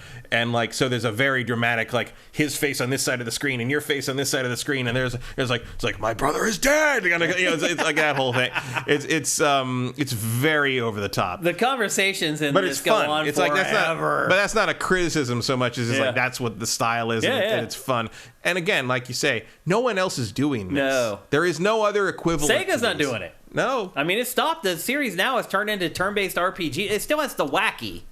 Yeah. But the actual gameplay is completely different now. So yeah, they shifted over to a very different system, and like, and Judgment, the Judgment spin-off is a very different thing too. Even it's different. Yeah. Although there is a subquest in here where you have to determine who done it on a certain thing, and he does the Phoenix Wright point thing when he accuses. It's very funny. Like, there's a lot of funny stuff in this. Yeah. Like, if you can get if you can get aligned with the sense of humor this thing has, it is pretty funny. Yeah, I do like it a lot. I don't know if I'm going to get to the whole 100 hours of it, but like, I'd say it's in the upper, probably in the upper half of the Yakuza series. Is it as good as like Zero? No, Zero. I will be surprised if Zero doesn't remain the best game in this franchise forever. Like, that is just the pinnacle. Is that your favorite of them all? Zero Kiwami is my favorite of all the Yakuza games for sure. I think the two Kiwamis are the best. If you're going to start, it's convenient because it's also the game you should start with. Because Yakuza Zero begins the story. It's the first one, and then if you like it, go to Yakuza Kiwami, which is the remake of the first one. Yep. And beyond that, if you're still into it, you're hooked, and it doesn't matter how good the other ones are. Yeah. Because two Kiwami is also very good. So Zero and the two Kiwami remakes are, I would say, your introduction. And beyond that, like, whatever you like is pretty. I mean, I would say the worst. I mean, I don't dislike any of them. The weakest one might be 6. Yeah, I would say 5 or 6 are kind of fine. I've dabbled in this series, but I wouldn't say I've ever really connected with it all that well. I mean, the Yakuza series. If I was going to do if you're going to make me do like a list of my top franchises of all time, Yakuza would be in the top 20. Like, wow. it would be in there. Wow. I really like these. These are definitely not for me. No, these are the games I hoped Shenmue would develop into eventually, and never did. This is kind of what, and it is. is. I think it is a descendant of Shenmue for sure. I know they don't really like that comparison at the Ryuga Gotoku team, but it's there, especially when it comes at us. You're never going to convince me that this wasn't influenced in some way. Certainly the original. No way. Games. And same publisher. Even. I mean, it is some fun to see that, like, the production value is definitely higher. It's fun to go back to the original Yakuzas and be like, oh wow, like, this was like so different, and there was so much like unvoiced stuff, and it was barely acted out, and now it's much more elaborate. And this game still, though, it did come out for last gen. and you can see it. Oh yeah, like it's not a great looking. The game. Yakuza games have never been lookers. Yeah. They've always been as good as they need to be, and that's about it.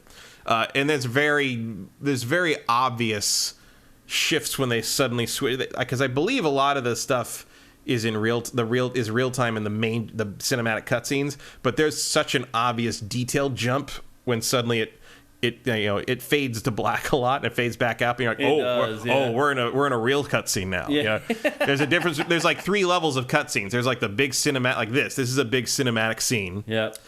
Because you can tell because they're doing all the close-ups and then there's like medium cinematic scenes, which still have camera work and voiced stuff, but the text boxes are at the bottom and you can skip through them if you want. Yep. And then there's sub-story scenes, which are not voiced at all, and they're just the usual text, like kind of classic JRPG, jump through the text boxes thing. Yeah. Although they're still acting now. That's the difference, is like everybody used to sort of stand around blank-faced and talk the whole time, and now they do actually act in even the low-level cutscenes. So that's gotten better. But that's been in place since really like Yakuza 4. Yeah. Who would you recommend buy this, Matt? Is this a $60 game? Yes, and then there's like higher versions. I actually bought the top. Oh, you did? Deluxe. It's Yakuza. Yeah. I have all these games. Like I have a physical copy on the way too. I actually still collect these. These are some of my favorites. Vincent just mentioned in chat that all these games are on Game Pass right now. Yes. Except for this one. Yeah. This is not on Game Pass. Game Pass is a great place to try Yakuza because it's all on there now. For how long, who knows? I mean, they've been there for years. Have they? Yeah. For a long time. Interesting. I wonder what kind of deal that is, where they get it for I don't know, but they've been there for a very long time. Also, every once in a while, they go on sale, especially on Xbox. They go on sale for like $5. Yeah. Each. Like you can get them cheap if you wait for sales as well. But if you're curious, I wouldn't start with this one. I would start with Zero. Okay. For sure. Also, because Zero is the best. Beware, if you like Zero, it doesn't get that good again. But it comes close a couple of times. Do you think people who maybe want this style of Yakuza game to come back, maybe they should support this? So that, I don't. Here's the thing. I don't think that's coming back. I don't either.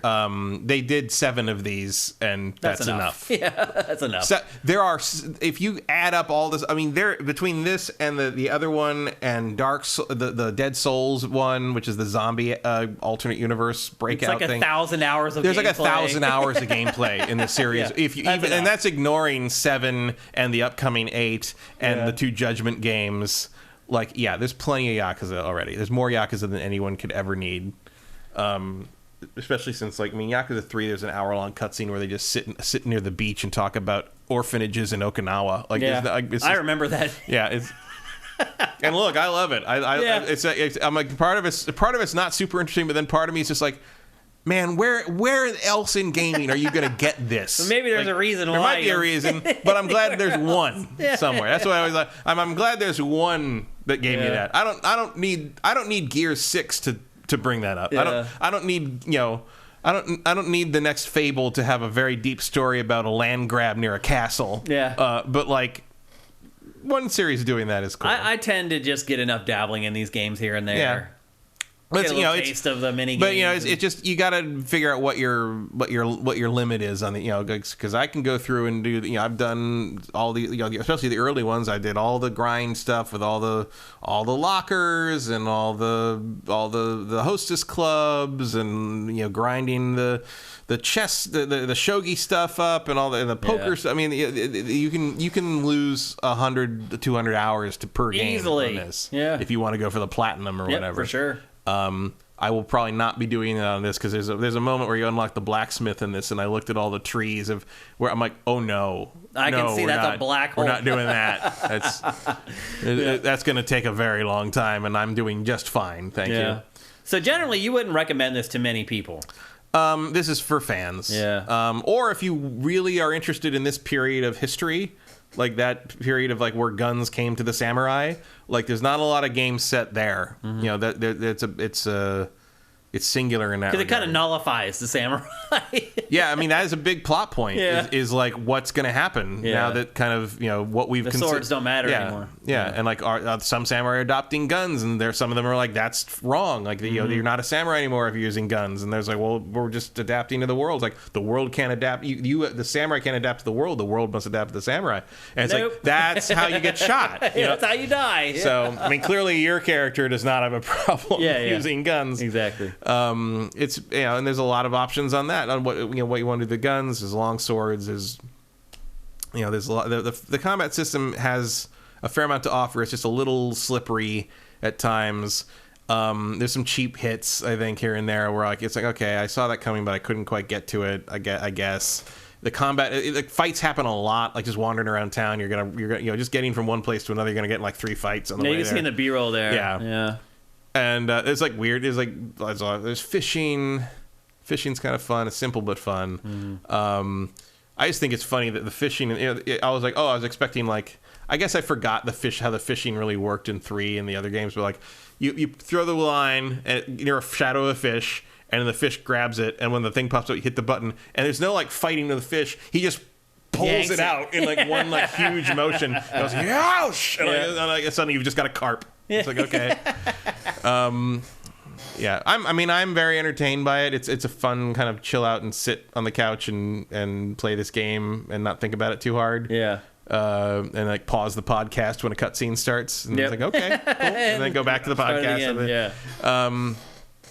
yeah, so fans only, basically. Yeah, if you want this or not, and if you haven't played Yakuza, this is again not what I would suggest starting with. It does kind of assume how a lot of this works already. It explains everything, but I think the best onboarding for this is 0.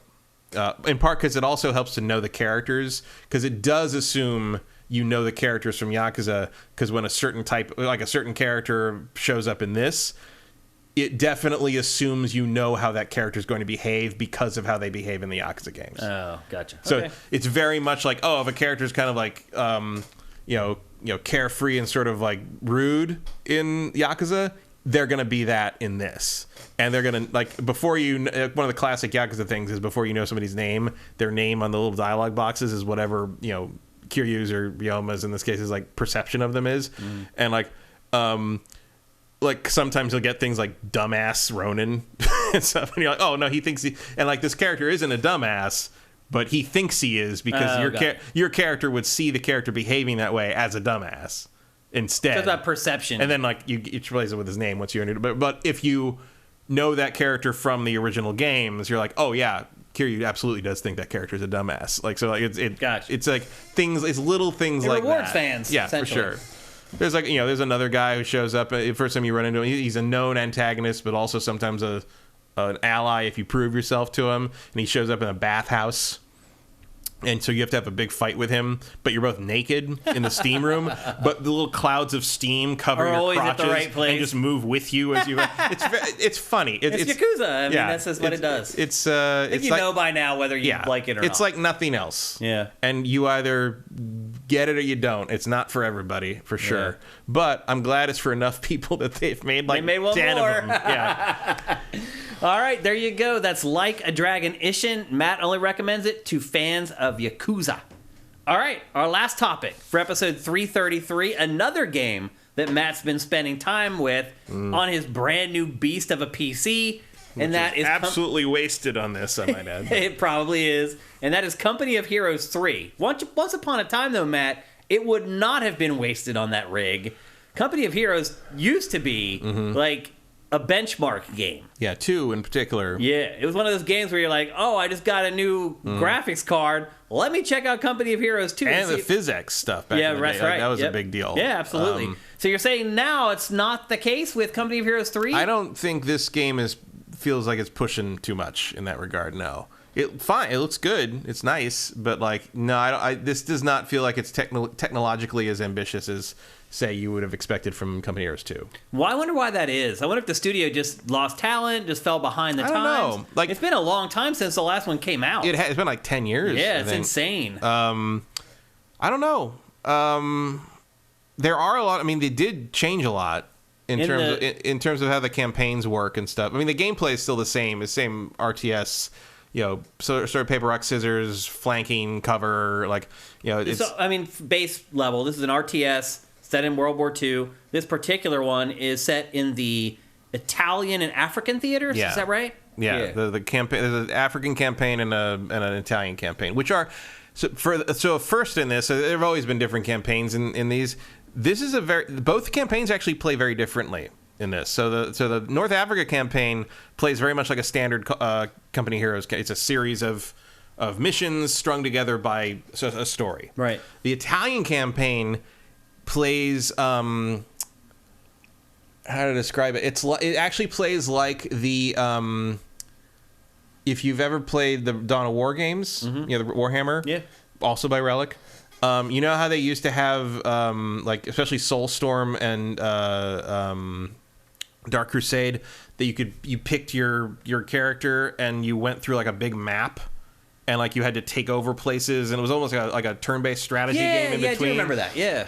That's how the Italian campaign works. Interesting. Except even more. Different. So you'll play like a mission to secure a city, and then you go back to a larger bird's eye view campaign view of the area of Italy you're in, and you got units on it. You can move your units around on the ground. It's turn-based. You can move to this city, and then you can either take over the city, or if it needs defense taken down, you can either soften it up, or you have ships off the coast that can bombard them, or you can and you have to kind of secure supply lines, and then you can only move a certain amount per unit per turn. So you have to end turn, and the enemy takes their turn, and if the Germans move into a city you're already taken over, you better move units back in there, and then basically, and that can just be the whole section. You can take over town with no real-time strategy battle. Wow. But if a key location like Salerno early on is one of the key locations you're fighting over, you have to play a real-time strategy battle to take over Salerno. And then to hold it, if they send units to try to take it back, you have to play a real-time strategy defense mission. Okay. Against it. And usually those That's are kind of clever. It is. And that's more or less what those Dawn of War games did. It's similar to sort of rudimentarily more was sort of like what Rise of Nations did. They had that Conquer the World mode. Yeah. Even the Total War games, the Warhammer things, you've got a world map that you deal with. But this is just a much more active thing. The Total War games, I'll be honest with you, Matt, are too much. They are a lot. They are. I don't disagree with you on that. I get an hour and a half into them, and I'm like, dude, I'm overwhelmed. You they're lifestyle games, as many would say. And I will say there are themes for the Total War games that would get me to really dive in. They have not done one of those really. Yeah.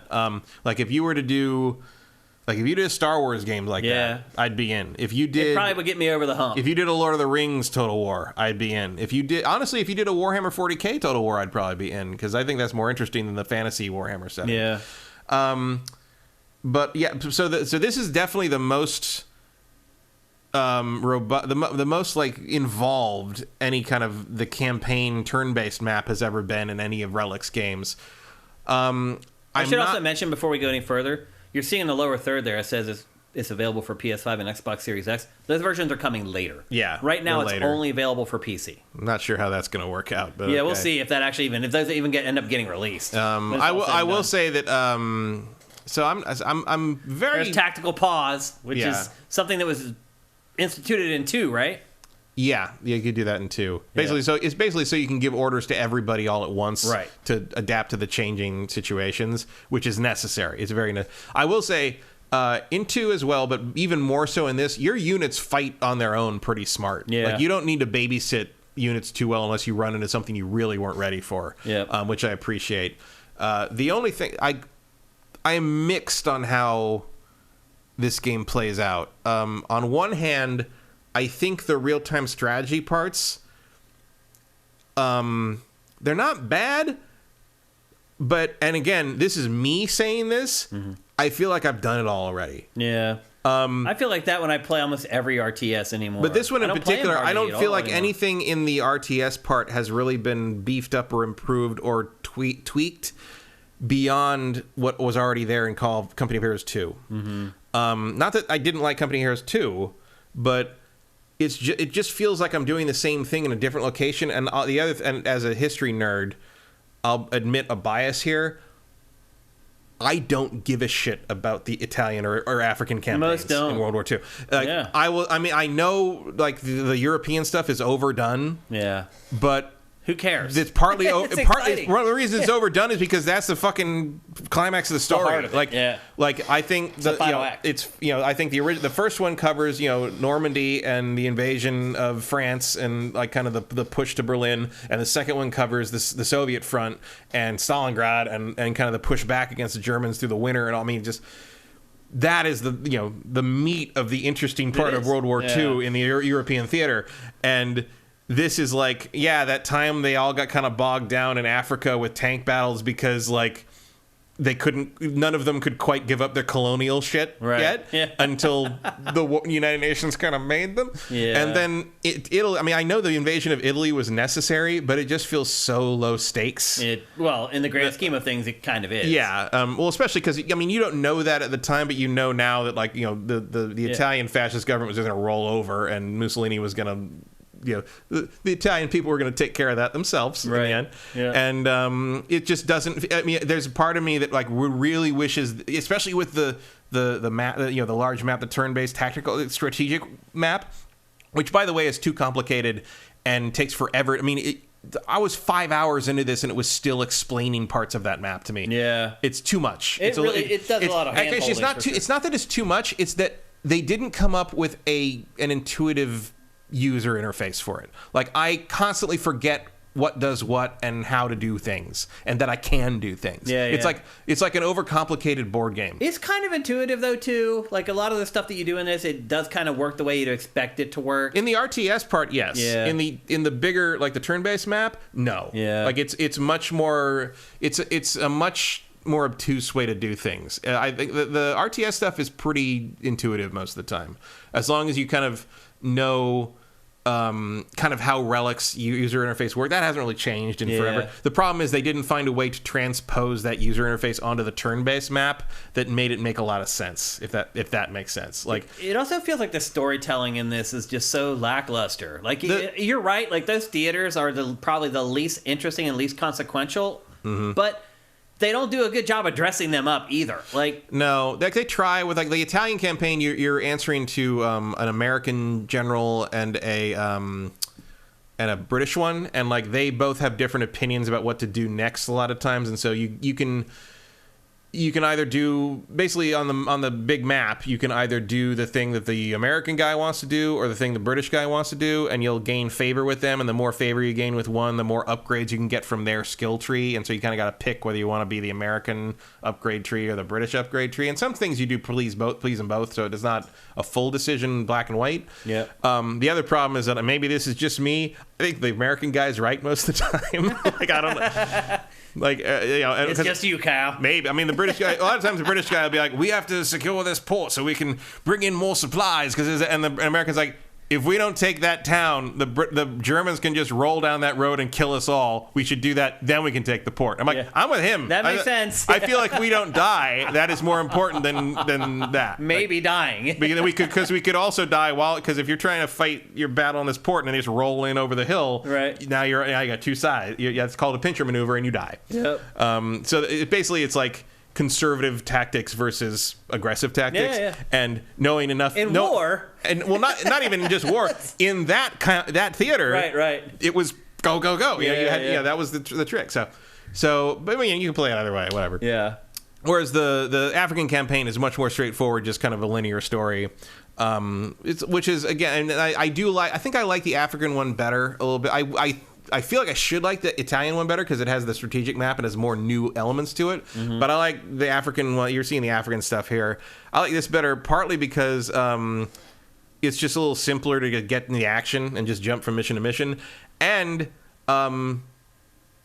like the fucking the tanks are fun. Yeah, like the tanks have always been really fun. Vehicles in this series has always been really fun, and like we got a point, and like just it's very still satisfying even after 3 games. It's satisfying to see those shells bounce off the armor in the front of your tank. Oh yeah, when you're pointing in the right direction. Yeah, absolutely. And it's still like it still makes me go when someone comes out from behind and hits you in the back and takes out you're like side hit, they hit the engine's on fire, I gotta get away, or when you get overwhelmed and you have to hit the retreat button and your soldiers are running back and and then they get up and start chasing you. You move the armor up and nope, we're gonna cover their retreat. It's like there's a lot of satisfying things in this. I really do like this series, but playing the Italian campaign, all I could think was I kind of wish they'd just done Normandy. Yeah. I appreciate not wanting to repeat yourself and wanting to do a lesser covered part of the war. Like, I get it. But when you're making a game every 10 years, but also especially having gone back to Company Heroes 1 and how just visually and presentation wise it just doesn't hold up really anymore. Yeah.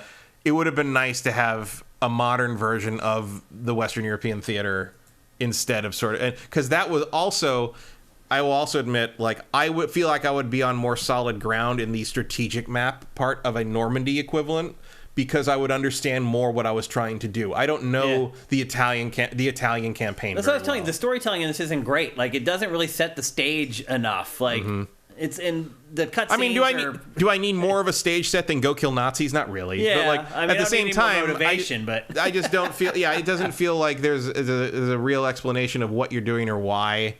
And you're just kind of thrown in the thick of the British and American general arguing with each other, and I'm like, well, what are we doing? We're just trying to get to Rome. I mean, that's the goal, is you're trying to get to Rome. Yeah. But I don't. A lot of times when they're giving you the different different objectives, I don't feel like I understand. I understand what I'm doing, in terms of the small scale. He wants to get this so he can secure it. Basically, you take this. Like the British guy says, you'll have more resources next turnaround, or if you take this, you'll have fewer enemies to deal with. That's the decision, right? Yeah. But I don't feel like I have a very good idea of what the larger picture is. The other weird thing is even though they're doing these, you can't play as the Italian resistance or anything. There is even in multiplayer, there's no Italian side. You are playing. You can be the U.S., the U.K., the Germans, and I think they're adding the Soviets later. Just for multiplayer. I don't think there's a campaign for I don't see where they would be in the campaign. But I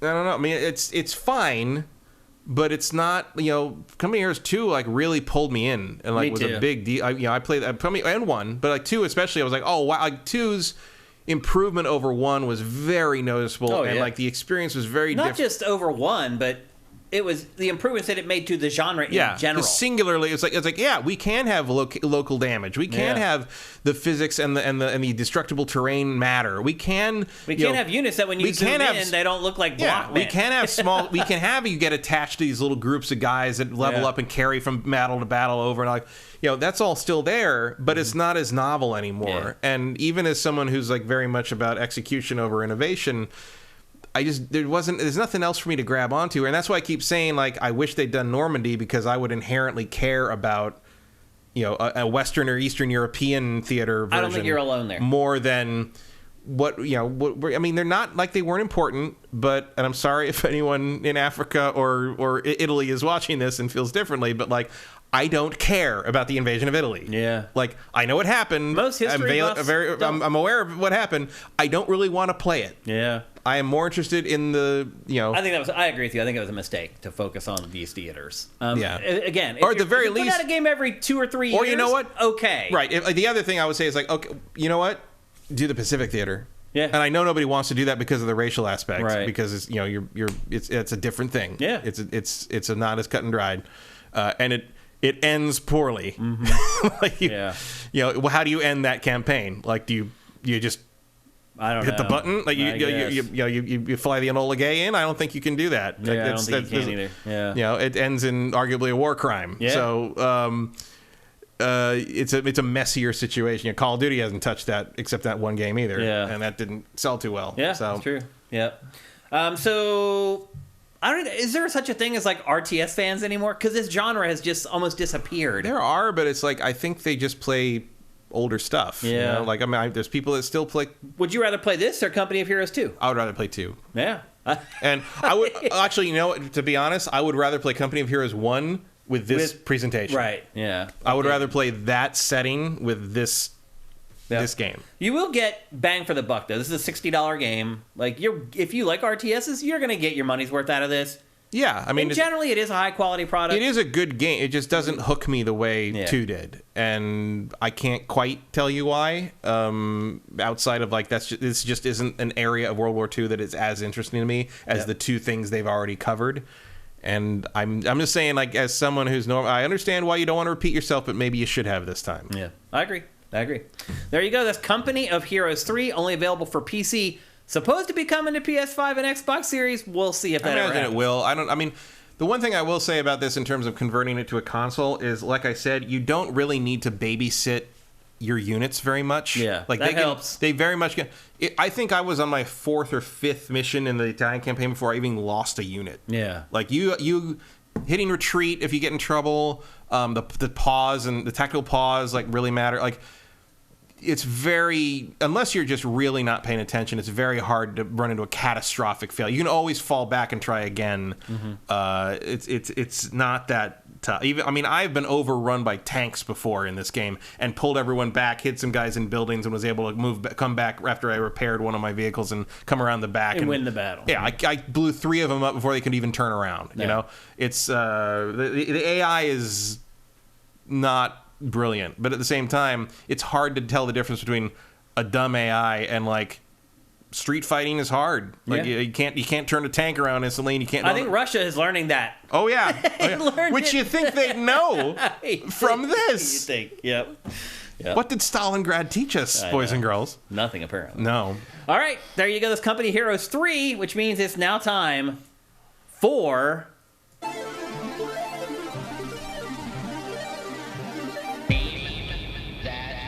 That's right, folks. It's time for Name That Game, a fun little game we play here on GameFace where I show you 5 screenshots from a video game and you try to guess the name of the game before this guy. A couple rules before we get going. The chat is put into slow mode, so do not spam the chat with game titles. You can only guess once every 60 seconds. Make sure that you make your guesses count. Also, if you've already won this year, do not play, do not guess, just sit back and chill. Also, if you do not play PC games and you have no use for a PC game code, please also do not play.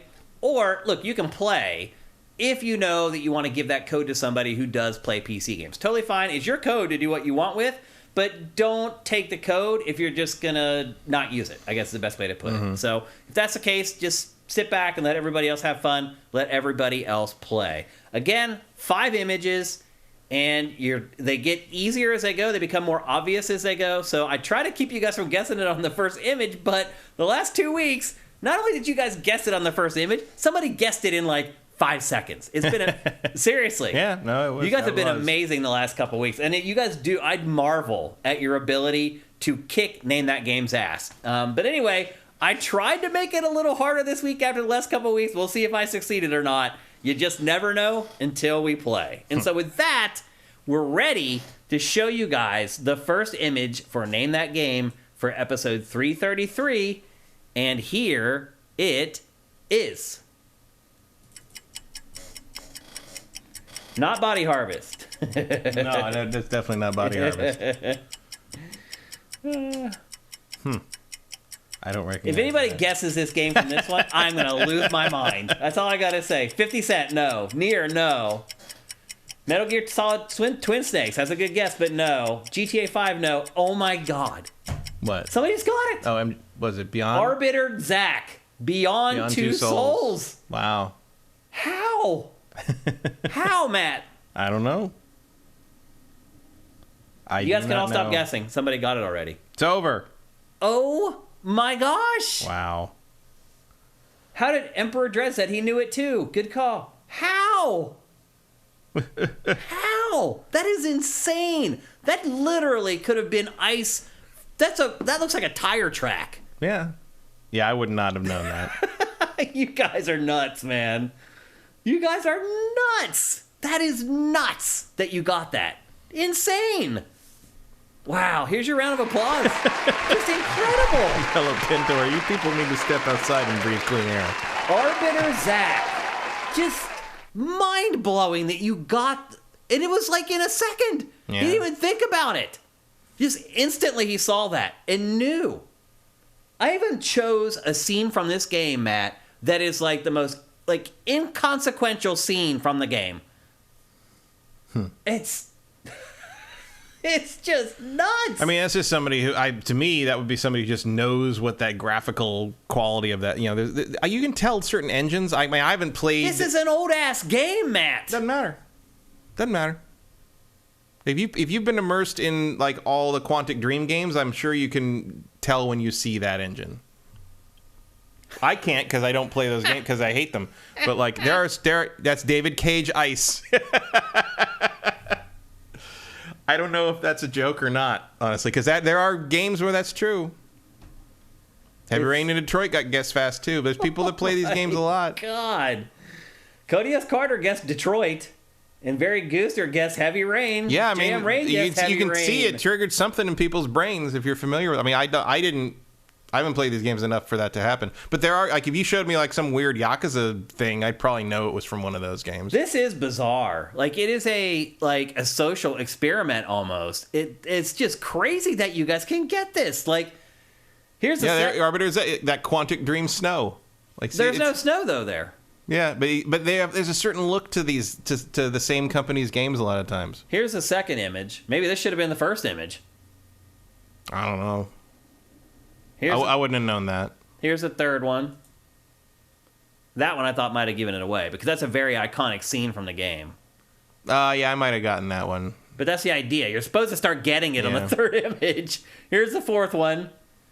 I mean, that's for people who have played the game, that should be like a dead giveaway. No pun intended. But that should be a dead giveaway.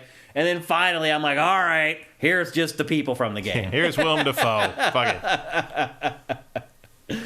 That is just amazing. Again, another round of applause. You guys just blow me away. It is just incredible. Like, I don't know how. I would not get that. And I've played Beyond Two Souls. I have played Heavy Rain. I have played Detroit. No way in hell. Yeah, but how many times have you played them? I mean, are these people playing these games like 100 times? Maybe. Like, that's just... It's just crazy. You guys are amazing. You really are. That's the only way I can put it. You blow my mind. Some people almost do. Every week would name that game. It's just incredible. That's all I can say. JM Rain, thank you for Twitch Prime. That's awesome. You guys are asking questions. We're out of time already. We'll pick one. We'll answer one question. Let's take a question from someone who doesn't get questions answered very often. Congrim. Oh, before we get going though, you want a game. You can send me a DM right here on Twitch if you want to, or you can send me a DM on Twitter at Dinfire. You can send Sifted a DM on Twitter at Sifted Games, or if you're on Sifted at Sifted.net, just send me a DM at Shane, and we'll get your free game out to you. We'll answer one question. Congrim1. If I'm not mistaken, you can have Twitch streams archived for subscribers only. Don't want to say it is a good option unless it's in a question. Don't want to say it's a good option as I don't know the process, but it could be an option for the singular episode. It's too late. You have to do that before you start the recording, one. Number two, the file's there. Someone just grab it and do whatever they want with it. I realize most people aren't going to do that, but I like to protect the people who are paying for our content. So I hear you. So we will answer a real question, if there is one. Swanland. Star Wars news broke today. Kevin Feige and Patty Jenkins' Star Wars films are officially shelved. Also not a question. Oh, you don't have any questions. Okay. Everyone's just telling us stuff. Sneaky says, I played Detroit over 20 times for every single ending. See? I don't know how you do it. Man, it would drive me crazy. There aren't any questions. You guys have any questions? That's good, because we're already out of time. So it actually works out good that you guys don't have any questions for today's episode. Let's see. If you're watching this on YouTube, or you're listening to this show on any of the podcast services out there, and it's on all of them, head to patreon.com/sifted and drop us a pledge. It makes a world of difference for us. Twitch Prime is nice, but pledging to our Patreon allows us to actually plan stuff because we know we're getting that money. Our Twitch Prime money is all over the map, and lately it's been way down. But it's hard to really depend on that money to do anything with it. So if you really want to help us, head to patreon.com/sifted. That's SIFTD without the E. You can pledge whatever you want there. You can pledge $1 a month. You can pledge $10 a month, $100 a month, whatever you want, whatever you can afford. We appreciate every single dollar. And as I said, if you can't afford to contribute at all, I totally get that. I have been poor many times in my life, and so I totally understand that. You can still help us with Twitch Prime. And that basically you give us a free $2.50 a month just by subscribing to our channel on Twitch with a free subscription that you get for being a member of Amazon Prime. It costs you nothing. If you're watching this show on YouTube, the instructions for doing that are down below in the description. Before we get going, we want to thank once again our awesome sponsor, LS Cream. Go to creamls.com. We all love this stuff. It's really awesome to see in the chat that you guys are all buying the liquor, because that's what keeps our sponsors coming back whenever they get results from their sponsorships with us. So thank you very much for going out and buying LS Cream. Again, go to creamls.com. It is made by a sifter, by a gamer. It is better than Bailey's, and it mixes so well with so many different things. Go and get a bottle or 10. I've never met somebody who tasted it who didn't love it, and that's just being completely honest with you. It's really, really good stuff. Matt, anything you want to share before we head off into the sunset? I don't think so. Keep an eye out for Last of Us finale. Oh, that's right. This Sunday, and the Oscars. So actually, I have a question for you. I'll ask you right here on air. Would you be interested in doing a spoiled for The Last of Us Season 1 next week? Yeah, we could do that. Yeah. So if you're betting on Oscar pools, Best Picture is going to be Everything Everywhere All at Once. You think so? 100%? 90%. There's an outside chance it could be The Fabelmans, but it's won the Producers Guild and the Directors Guild and the SAG. It's probably going to be, it's a favorite for Best Picture, no doubt. So I would say director and picture, probably Everything Everywhere All at Once. Outside chance of Spielberg and Fabelmans on one or the other, but like probably Everything Everywhere. Michelle Yeoh will win actress. Almost certainly Brendan Fraser will win actor for The Whale.